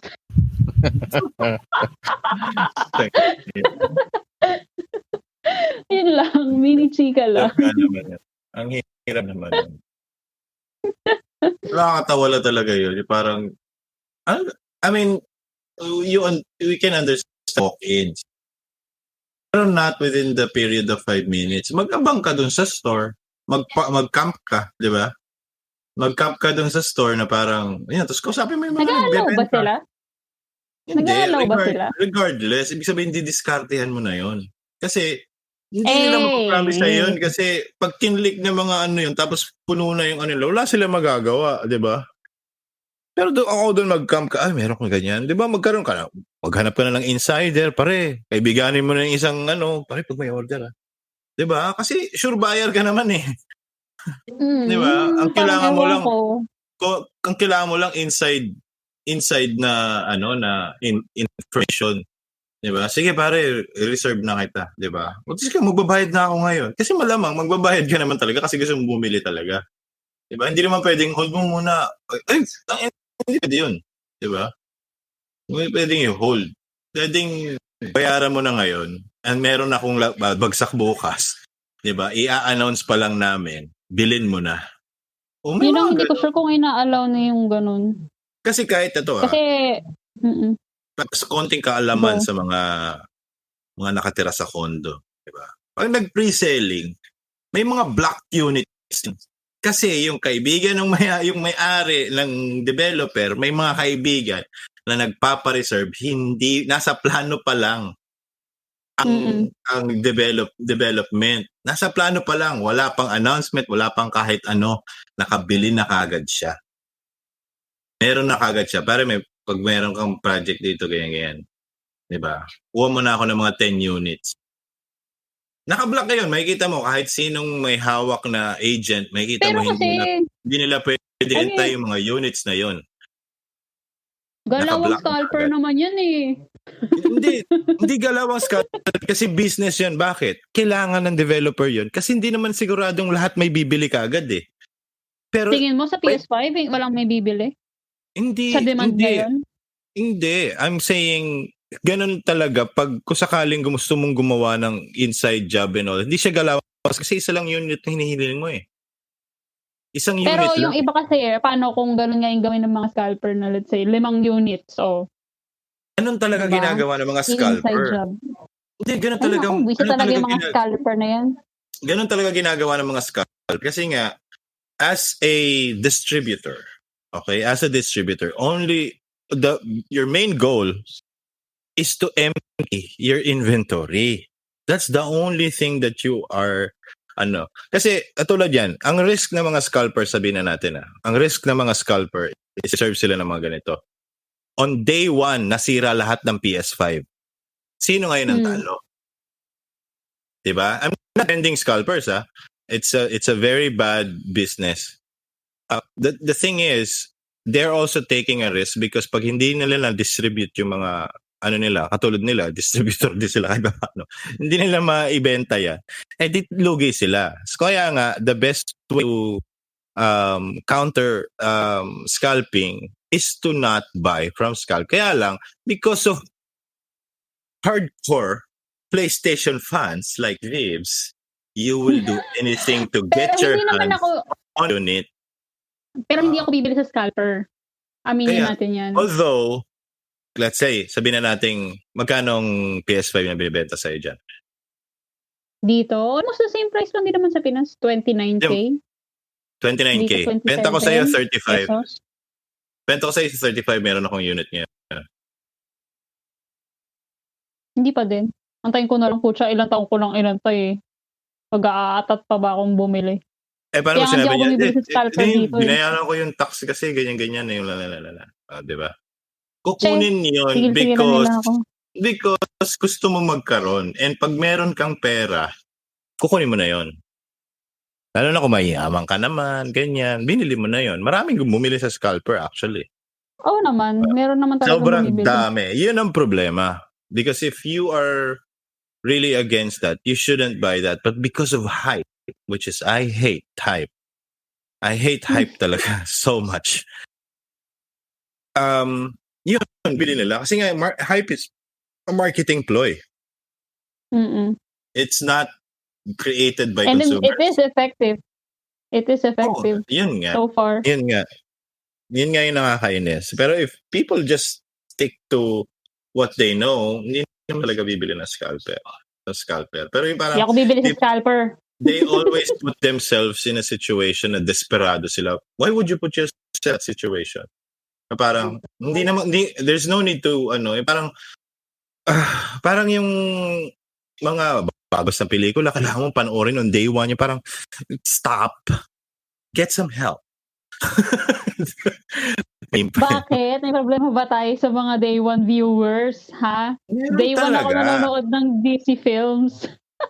Yun nga. It's because of that pero kasi, ang sa akin naman, iwas spoiler. Not because, alam mo yun, pa-hype lang. Pero iwas spoiler. Yun yung reason ko. Kaya nanonood ako ng day one.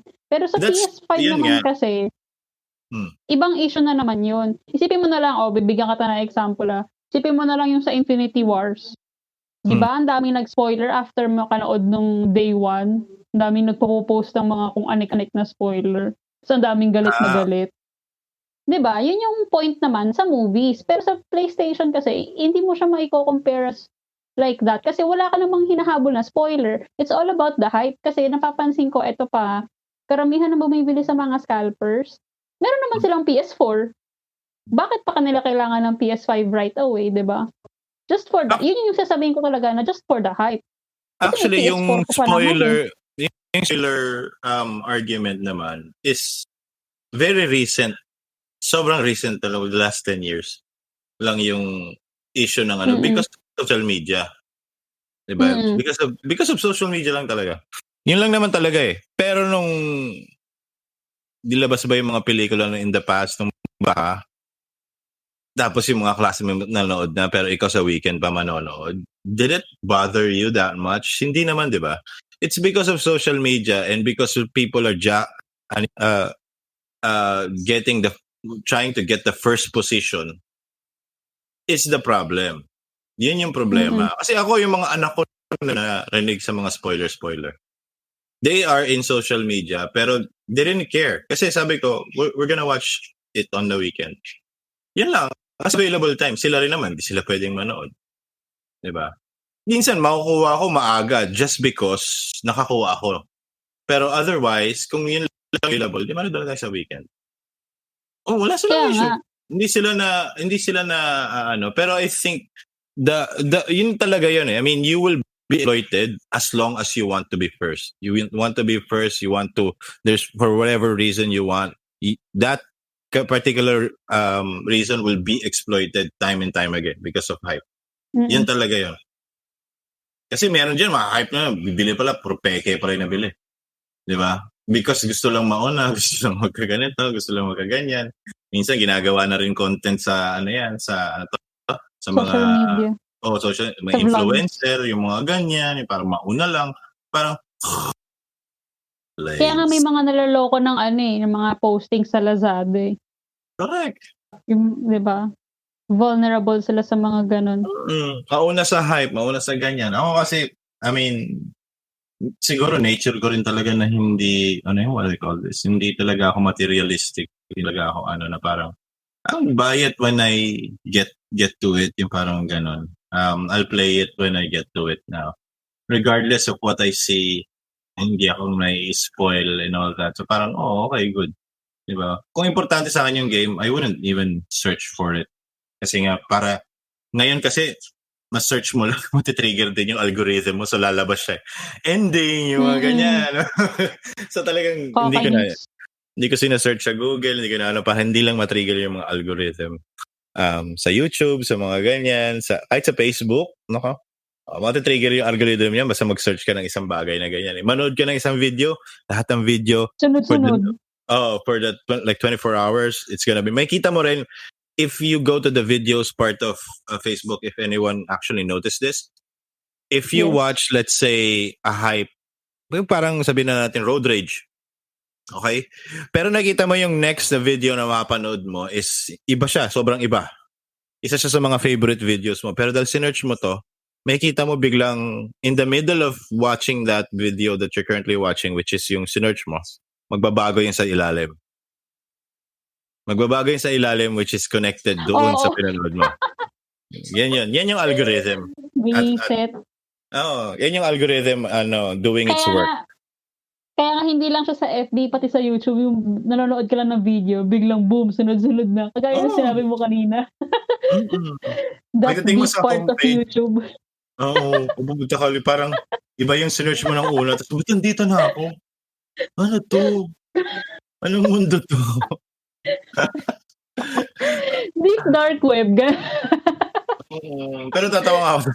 Doon ko na, I mean, before, I think like 10 years ago, or less than 10 years ago, parang yung lumabas yung Skyrim. So I was like watching Skyrim videos, yung mga cool vids na ganyan.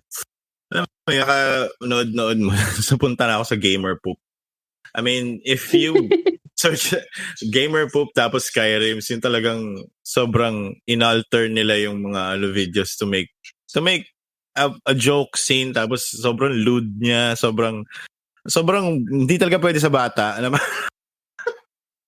Tapos binabago nila yung mga sinasabi.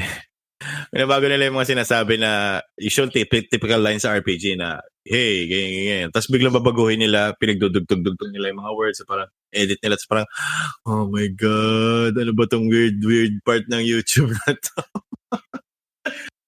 So anyway, pag-usapan na natin yung BlizzCon. Punta tayo sa BlizzCon. Dali na. So, ako, I haven't seen BlizzCon, but I've seen all BlizzCon has to offer except Overwatch. I'm not particularly interested in Overwatch unless there's like a new character that I'll be interested in. Like what they had before. Pag nag-introduce sila ng character, may mga origin stories, mga ganyan. So yun, dun lang ako magiging interesado. Otherwise, I think it's the same game. There's nothing has changed. Probably they've already explained what has changed previously. Pero yun, Diablo dropped their new character, which is the Rogue. So nakikita ko dun sobrang I think astig yung Rogue because it's a call out to the original Diablo na Rogue. Gumagamit siya ng arrow. Di ba? Bow and arrow. Gumagamit siya ng bukod sa bukod sa melee or hand-to-hand combat, gumagamit siya ng arrow. Oh my God, ganyan na. Dex-based siya. Oo, yan yung high level ko dati kasi when I first finished yung unang Diablo, I was playing a rogue. I wasn't playing a warrior. I wasn't playing a wizard. I was playing a rogue. So, natalo ko si Diablo within like 2 seconds of even seeing him because I was shooting my arrow so fast. Siyempre, alam mo yun? Kasi may sound yung shit! Oo, kasi, I mean, ako din ata. Talaga? Rogue din ata una kong kasi siya lang yung, ginamit. siya lang din naman yung babae dun, di ba? Ako kasi rogue, parang kasi Archer. Always Archer ang pinipik ko. Or either Archer or anything na may magic, mage type. Ganun. Talaga. Ako kasi ang leaning ko talaga always tank. It's always tank talaga na defender, protector, ganyan-ganyan. Tapos ako muna. Ako range. Range talaga ako. Range ka talaga. Anything range. Problema mo siya. Yan yung mga problema mo dyan, Yung mga maninipis na range na. Ang kulit, Sabi nang dyan lang kayo Layo kayo ng layo. Tapos papahil kayo. Ako kasi as a tank, meron talaga ako dedicated healing talaga. I can sustain much damage and heal myself at the same time. Pero alam ng healer na pag nawala ako, open sila lahat. So, dedicated ang healer sa akin.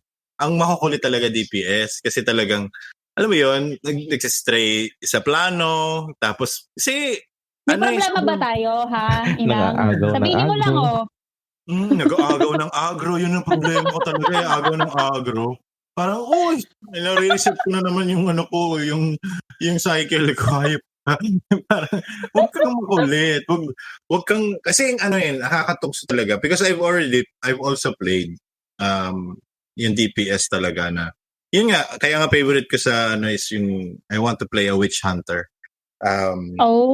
Witch hunter na itsura. Kasi when I played yung Warhammer online, I was playing initially a tank, elf, swordmaster. So parang shield and sword, ganyan. So parang boring kasi parang naka-block lang ako. Tapos parang gagawin ko lang yung kailangan kong gawin. Tapos ang saya-saya kasi maging DPS kasi parang ang cool lang itsura mo. Tapos ang dami mong cycle.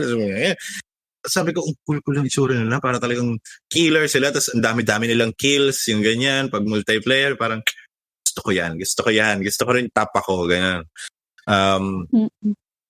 Pero kasi pag tank ka, hindi ka naman makakapatay talaga kasi matagal. Ang kaya mo lang patayin, DPS, pero ang bilis-bilis nila, hindi mo mahabol. Di ba?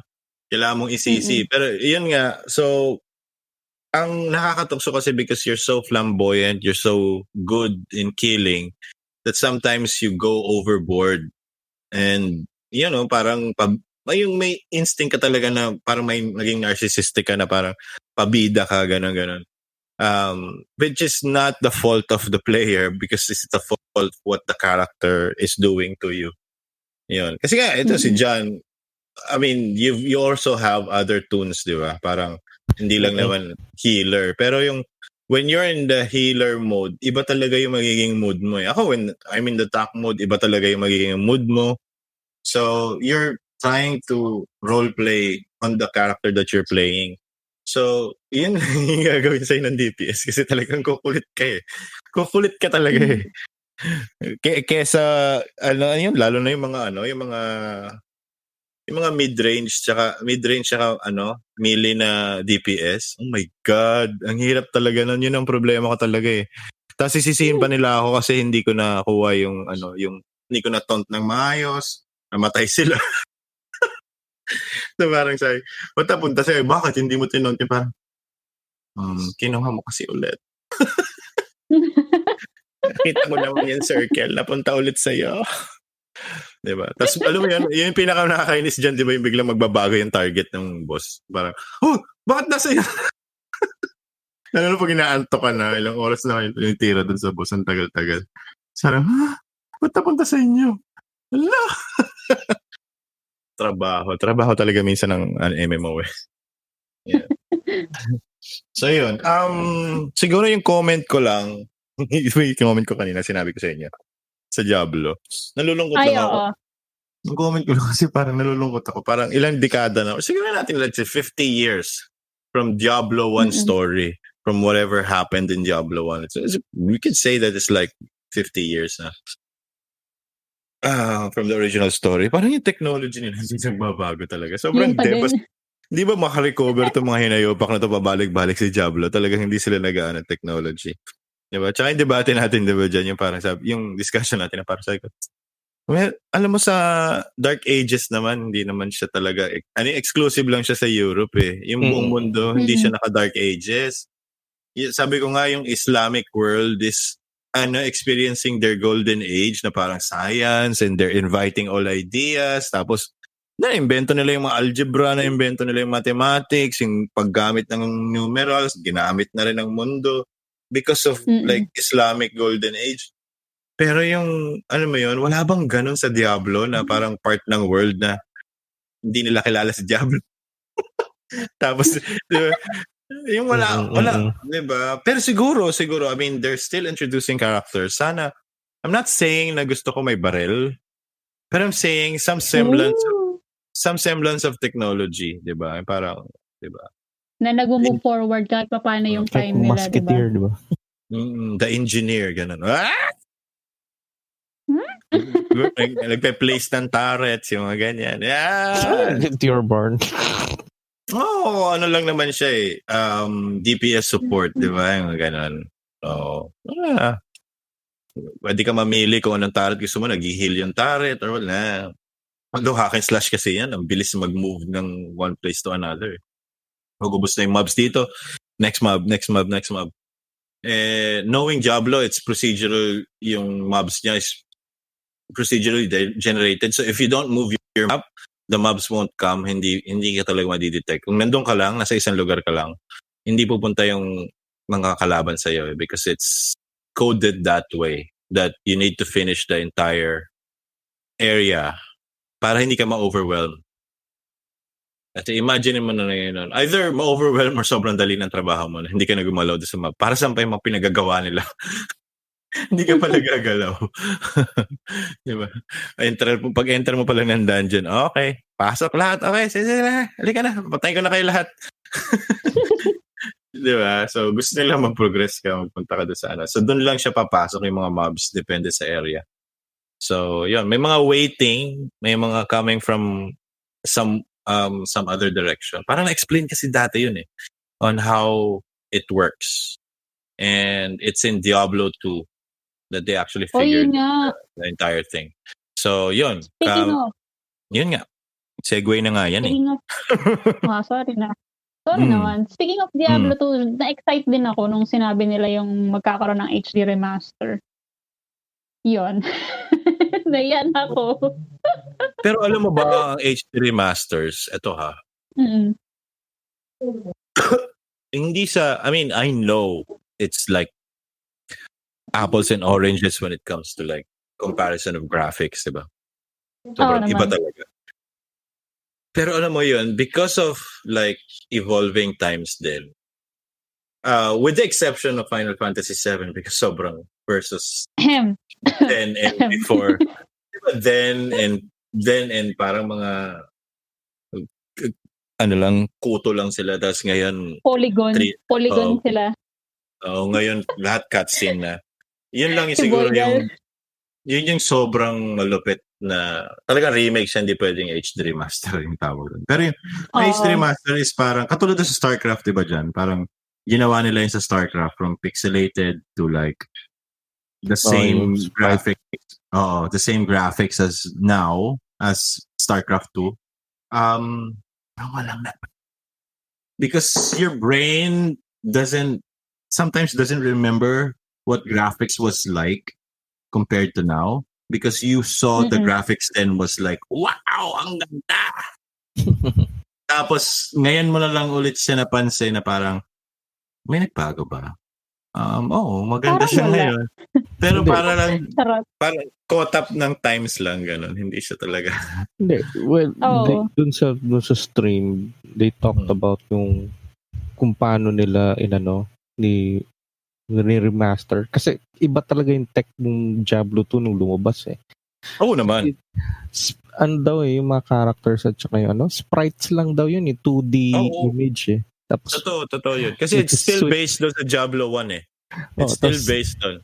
Pag nagta-turn. So, basically, hindi naman talaga nagta-turn yung image dun eh. Ang nangyayari para sa stop motion. Oo.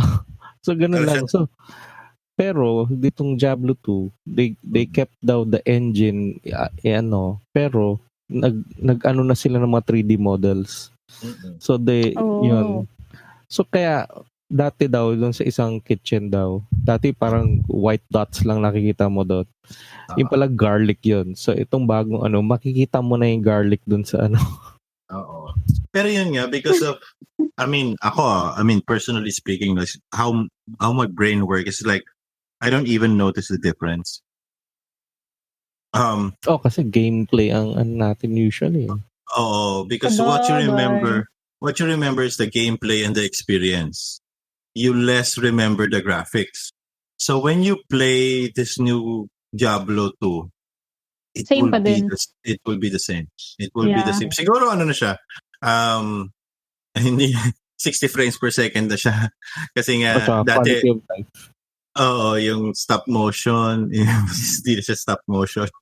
So, pero totoo yun. Alam mo ba yung history nun? Kung bakit parang stop motion lang ginawa nila? Sa Diablo 1, No. Diablo 1 and how it started. Because Diablo 1 was always touted as a turn-based strategy. Mm.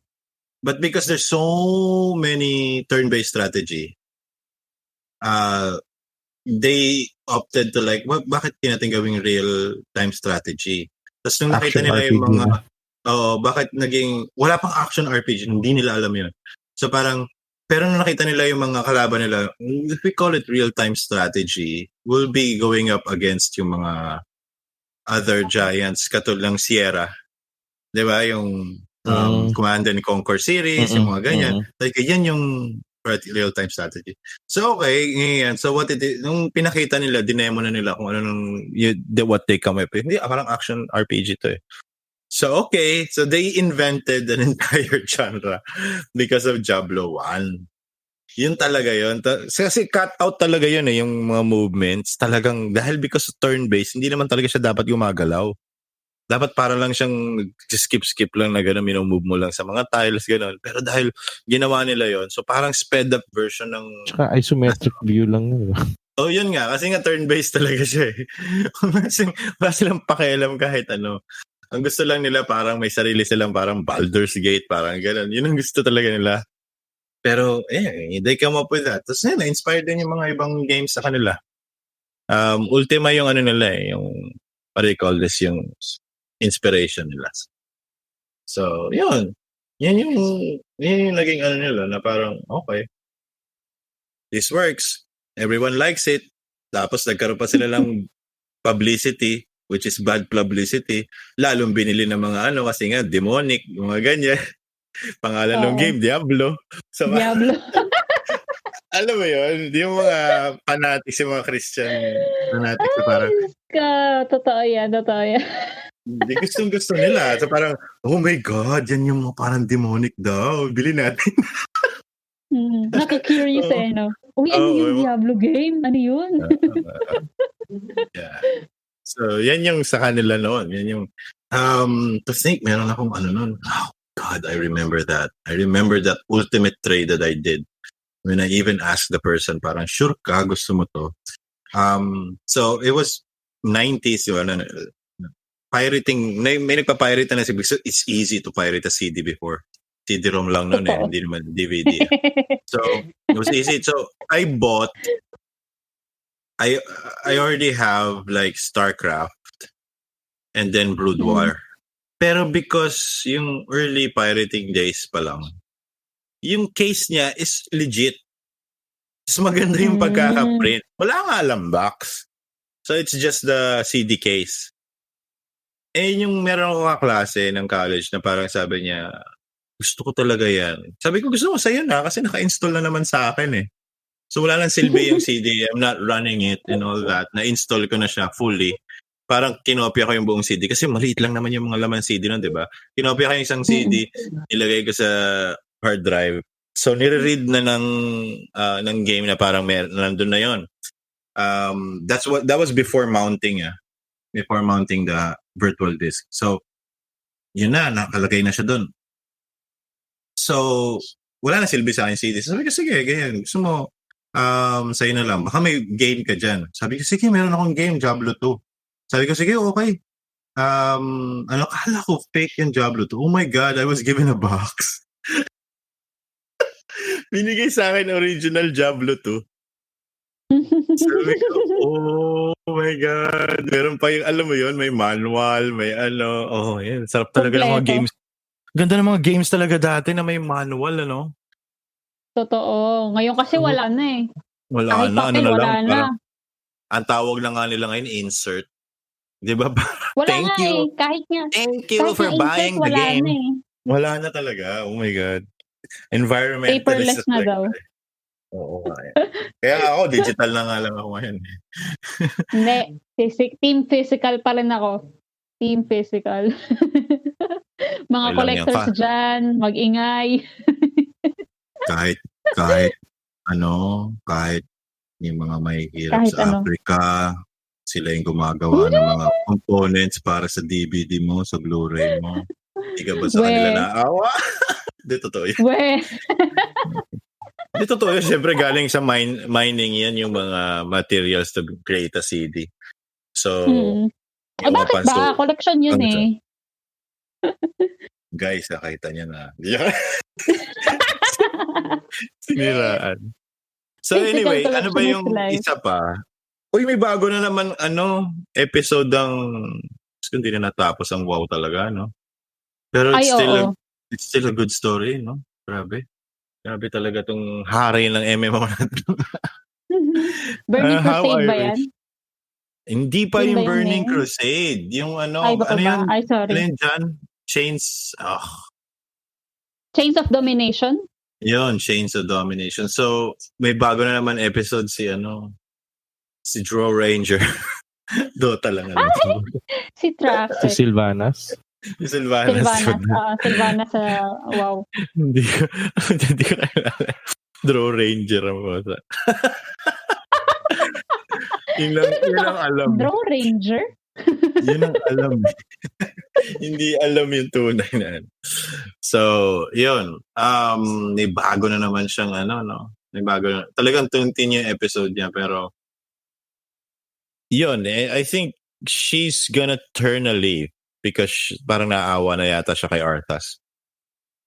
Which she hates so much because of for turning her that way. Pero parang naawa na siya because, pinakita naman, di ba, John? Pinakita naman last time na it was not really Arthas's fault, but it was Frostmourne's fault that he became like that. And being the Lich King is more of a title, not Arthas himself. So, si Tyrion ata ang... Ay, hindi. Iba. Basta meron nang humawak nung Fire and ice. Di ba parang apoy siya, tapos naging siya. Lich King. Labo no? So, yun. It was not him. It was really the crown that made him like that. Yung pull nung Frostmourne to him. Tapos yun. So, pagdating sa, nang tawag doon, damo, iba na yung ugali niya, control na lang siya, wala lang siya magawa, slave na naman siya. So, parang, may look kasi doon sa trailer na binigay si Sylvanas na parang, hindi si hindi si Arthas yun. Hindi ba si Arthas? Si Anduin yun. Si Anduin ngayon ang king ng akala ko siya yun. Kasi akala ko, di ba parang Netherrealm na? Yung bata pala yon, kala ko. King na si kasi patay na yung tatay niya. Kala ko siya yon. Kasi parang otherworld na, tapos nakawala na siya sa kala ko na siya. Bakit tinignan siya ni Hindi, ako. Kasi si Anduin, I'm not sure kung paano siya na prisoner.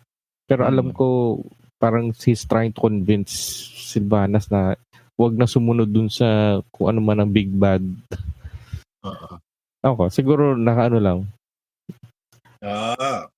Kala ko siya yun. Kasi nga... kasi yung time na sinabi mo yung pinatay niya yung isa, hindi siya yun eh. Someone is controlling yung katawan niya eh. Yung big bad eh. I forgot the name. Big so bad siguro God. Naawa lang yun. Ay, sa D&D ang tawag doon ng mga BBEG. Big bad evil guy. Oo. Typical trope din. So yun, ano pa ba sa BlizzCon? Nakakatawa lang kasi yung WoW Classic, hindi nila talaga sa Burning Crusade pa, no? Parang, pero Burning Crusade is okay.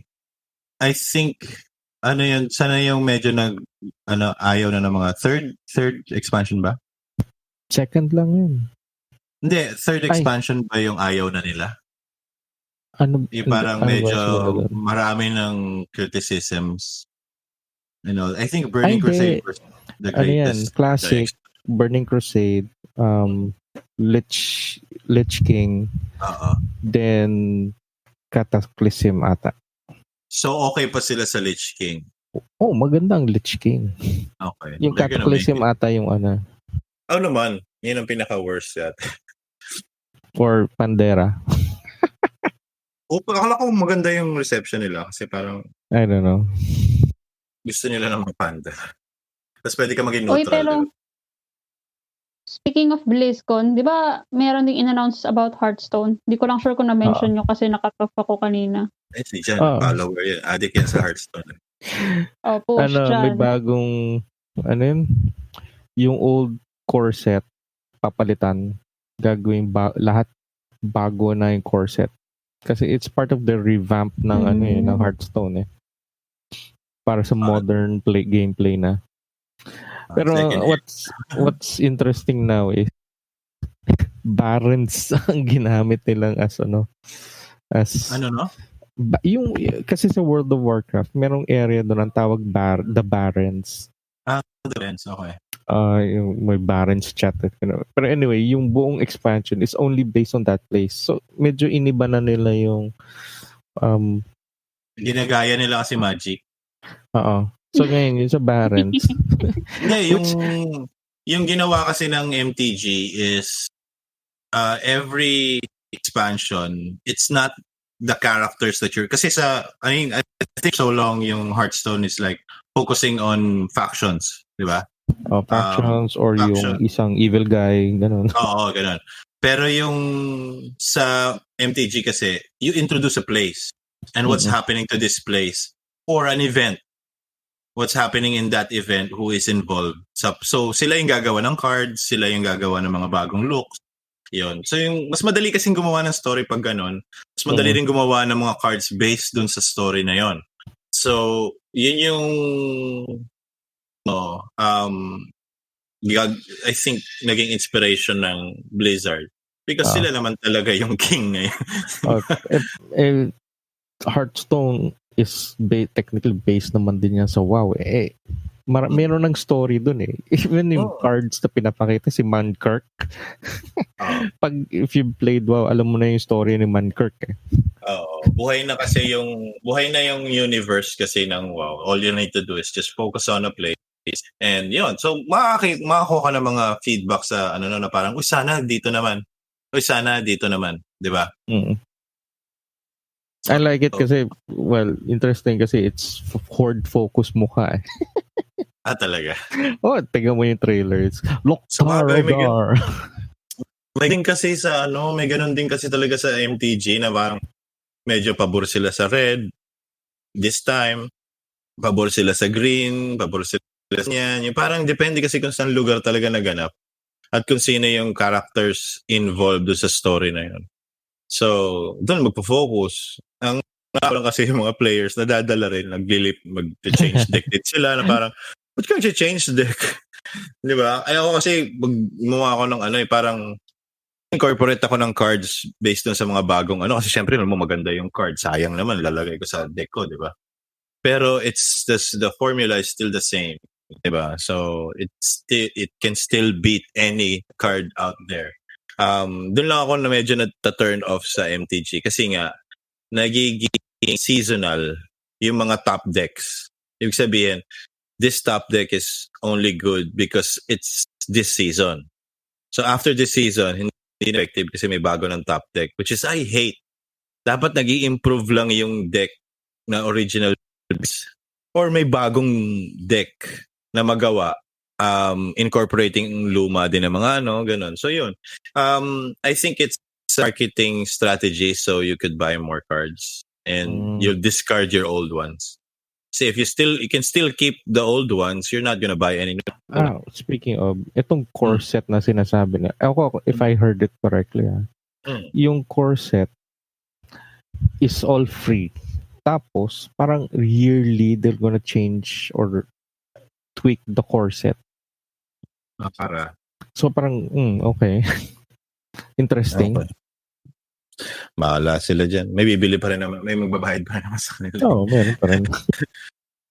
Ayun. Ayun nga kasi ngayon. Kasi nga ngayon iba na yung style ng publishers and developers. Battle they Pass na ngayon. when they're trying to build games, it's like if they already have the fan base, they're gonna build upon the fan base. They don't care about new users anymore because those fan base, particularly if they like the game so much, I mean, it's the reason why they still anyway. They're likely to actually pay to get more content. Katulad ko, I mean, right now I'm playing 2K20 and I really hate paying for games. Pero I'm getting that vibe na parang ano ba yung bumili ng VC ng virtual coins? Dadagdagan ko lang kasi parang natitidious na ako dun sa grinding and all that. Parang para lang na yung level ng mga ibang naglaro. Kasi they've been playing since September. I've only started playing in 2021. So parang para makakatch up ako, gusto kong bumili na. And para sabi ko, magkano naman binayad ko dito eh.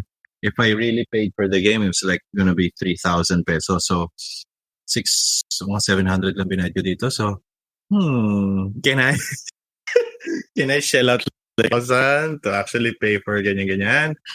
To get like 75,000 coins, parang gano'n. Tapos like, it's so tempting. Pero like, mag-grind na. So yun, may pull na sa akin na gano'n. What more so, kung meron yung isang player, may pera naman talaga siya, why not? And he enjoys the game. So, yeah, in a marketing sense, definitely makes sense. Unang principle, sana wag maging trend. Pero gano'n na nga kasi ngayon eh. Choose your poison na talaga ngayon. Kung ano yung gusto mong game. Katulad ng mga ML. Mga addict sa ML, hindi ka ba bibili ng diamonds? Mag-shell out mo. Shell out ka, bili ka ng jazz, di ba? Oo. Bibili ka talaga para lang makuha mo yung mga, kasi kahit cosmetic lang eh. Magagawa mo talaga. So it's that kind of industry now.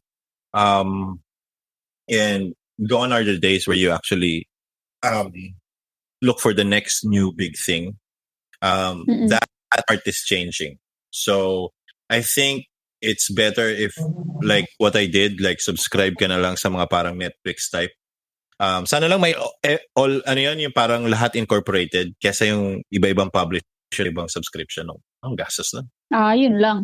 Diba? Yun Pero lang. sana meron yung parang mag-introduce ng service na parang kahit $30 pero it's everything. It's like Ubisoft, it's EA, it's all the big publishers, all their subscription. Tas binabayaran na lang niya yung subscription for them depending on the games that they play. Diba? So, ibig sabihin, meron kang Ubisoft, meron kang ganito, meron ganyan. So, okay, since ito lang yung inalaroan, Ubisoft, so bibigyan kita ng $5. Tapos sa amin na yung iba kasi parang monetization din namin, kikita rin namin and all that. Pero parang, sana may ganon na parang all-in-one. Pero Nako. not maaga pa kasi maaga kasi pa ngayon, masyado, parang kasi ngayon may kita mo sa movies, 'di ba? May Disney Plus, may HBO, ano 'yan? HBO Plus ba 'yan? Parang kasi yung iisipin nila. HBO Max, merong HBO Max. Netflix, merong, 'di ba? Tapos meron pa Amazon Prime, 'di ba? Parang iba-iba talagang subscription depende what floats your boat. Some of the movies are repeating on other platforms. Pero ganun din sila eh. They're playing like the console game na parang exclusive on ganyan. Only on ganito. No? You guys. You're making me decide. It's supposed to be easier. Yun nga eh, diba? Parang tas hanggang ano yan, yung buong sweldo mo napunta na lahat sa subscription, Meralco, bills na lang lahat. So, alam mo, Tikit di na parang tatagal. nagbabayad ng subscription no? Correct. Hindi tatagal talaga niya pati pagkain subscription na. Oh, meron ka namang subscription sa Jollibee. Oy, hindi. Uso na yung ganyan yung mga healthy living na tao. May mga subscription sila ng food. Like dito alam ko sa yun. Dubai. Alam ko yun. Yung, Share ko what do you lang. call this? Yung parang de-deliver na lang sila every De-deliver day. na lang. Tapos meron silang plan based on their preferences or Calorie whatever. intake, something. Yeah. Fuck that, man. Oy, Come pero on. It's like more chains to my ball. Oh my God. Di ba? Parang you really have to keep working all your life to be able to pay these bills.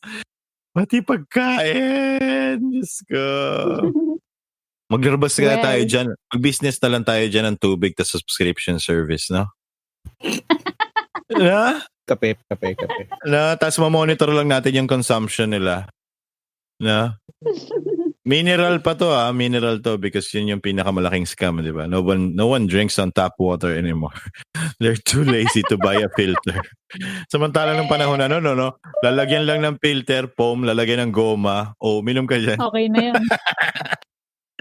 Nawasa naman yan Scam. Grabe. Ngayon, sa Gripol, padadaanin lang nila sa mga tangke nila, tapos, 35 pesos. Ano, pero? Pero, huling chika ko lang for this episode. Kasi, eto mainit-init pa, 58 minutes ago ko lang siya nakita. Yan. Ay, rumor lang naman siya, pero hindi pa sure. Pero ang sabi is, magkakaroon ng, tawag dito, new Metal Gear Solid and Castlevania games in the works na. Ang sabi is, nag-outsource. Oo, Konami. Alam ko, Konami ang Castlevania. Tsaka Metal Gear Solid. Oo. Ang sabi is, nag-outsource sila ng development ng games na yon. So, hindi ko sure kung bago ba to, or reboot, or remake. Pero multiple games daw are in development. I have no idea kung sa Pinas. Nakita ko lang ngayon. Ako pa naman parang, alam mo yun. Pero Silent Hill din lagi dito Ano yan? Sa Pilipinas yan. Find out in a casino near you. Oy! Seryoso ba? Di ba dyan? Konami kasi is known for creating. There's a reason why. One of the reasons why, sa akin lang naman, one of the reasons why Kojima left Konami is because he's a genius when it comes to like making games, diba? So he knows his vision, alam niya yung ganyan. Dikta niya ultimo yung mga game mechanics na could change the gameplay all throughout and can be used mga ganyan, mga minute siya ng sarili niyang genre. May sarili. Talagang alam niya yung gusto gawin pag kine-create niya yung game.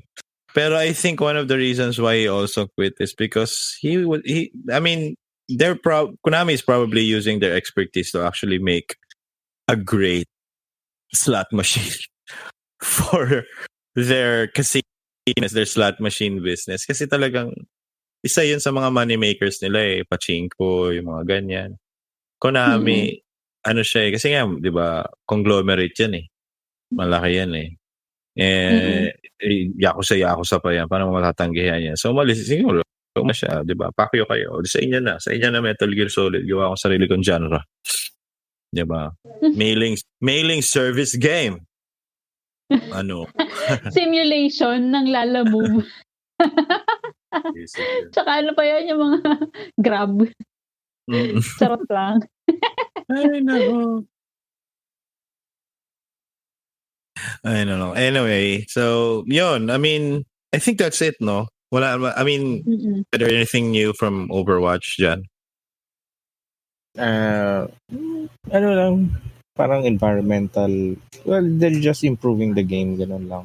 Pero oo nga Kasi alam ko na-explain na kasi nila last time yun kung ano yung mga binago nila, how it's gonna look. Tas Searching all the characters will still be in your account. Yung mga na-unlock mo na. Weather, gano'n. Oo, yun nga. Ano lang yan, pampaganda lang ng usual. Pero kasi, you already have like a league behind Overwatch. So, it changed it drastically. It will change the league malaki yung investment nila dun sa Overwatch League na yan So, pag binago mo talaga, pati yung meta, pati yung style ng mga pro players paano maglaro, magbabago. So, asks lang talaga yan. Parang mga 2K. Meron na yung game yung 2K dyan, meron ng league dyan So, konti lang dapat paltan mo. Either improvement, mag-change of ganyan. Pero it's supposed to be the same. Regardless of what you say na parang, it's the same game. It's ganyan. Doesn't matter. Call of Duty has been the same game ever since. Ang dami lang mga fans talaga niya magdi-defend. Pero it hasn't changed. It's still the same game. It's more gorgeous now. And you can do a lot of, because of technology na rin, bagong techniques sa mga developers, how to make it look realistic, how to make it faster, how to make the gunplay more action-oriented, yung mga ganyan. Pero everything is just smoke and mirrors anyway, so it's the same game. Diba? I mean, even Civilization just could die. Aesthetics lang talaga nagbabago. Same freaking game every year. Diba? Pero it's still, I mean, yung addicting factor kasi talaga yung fun factor niya, yung pinabalikan hindi naman yung looks. Diba? Kahit ano pa nila, ganda ng graphics, sa mga baguhan lang yan. Mga baguhan lang sa gaming industry yan. Hindi talaga naglalaro. Parang, wow, ang ganda ng graphics. Diba? O, di sige. Doon ka sa magandang graphics. Kasi ang magagandang graphics talaga, alam mo yung mga find me games dyan. Yung mga, yung mga wala siyang characters, wala siyang kahit ano. It's just first person. And it's mostly environment and just gonna answer puzzles. Yun yung maganda talaga kasi mga tech demo talaga yan Mga sobrang gaganda ng environment, sobrang gaganda ng mga mechanics na ginagamit nila. And they don't need like a third person or even a gun or anything like that para magalaw mo yung environment. You're just gonna solve puzzles. yun yung magagandang graphics talaga. Gusto nila yun. Or with the exception of ano ba ito? Microsoft Flight Simulator. Iba siya. Todo graphics talaga. Sobrang realistic na talaga yan. Anyway, so yun. Shoutout pala kay Chupageti. From me to you. I love your new content. It's so everybody. Ano ba yan, Vibs? Na nagbago siya? Alin? Ano yun? Share mo naman. Si Chupageti. No, Chupageti is... not familiar. Si Chupageti, hindi ba kilala si Chupageti? Hindi. Yung... Sino yun? Streamer. Sorry po. Streamer na makulit. Tapos, I think siya to tier 1 before. And he was removed from tier 1 because of what he posted in relation to like a scandal that was released by one of tier 1's talent. It looks the same. It looks connected and all that. So, natanggal siya. And his content before was parang he's acting out a gay person. Parang ganon. Kaya nga Chupageti, ganon. Okay. And bastos talaga siya sa stream. And what he's saying is ganyan, yung parang binirot siya, yung mga ganyan. Pero his content now is YouTube, it's international worthy content na ngayon. Change na format. Nag-change talaga siya ng format from night to day. Oh my God. And he's now comparable to, I'm not saying there's like a change in aesthetics or whatnot. He's still the same guy, Pero he's no longer saying anything bad on the stream. Although not that I catch anything. Pero mostly he's focused on racing games na talaga. Who he is. Kasi racer naman talaga siya sa totoong buhay. Talagang professional driver talaga siya. Kumakarera talaga siya. Pero ngayon talagang focus siya sa racing games. Ngayon kasi he's doing all the trials in Gran Turismo. I'm not really sure which Gran Turismo. Tapos nagtatry din siya ng ibang game. Meron din siya mga F1 before.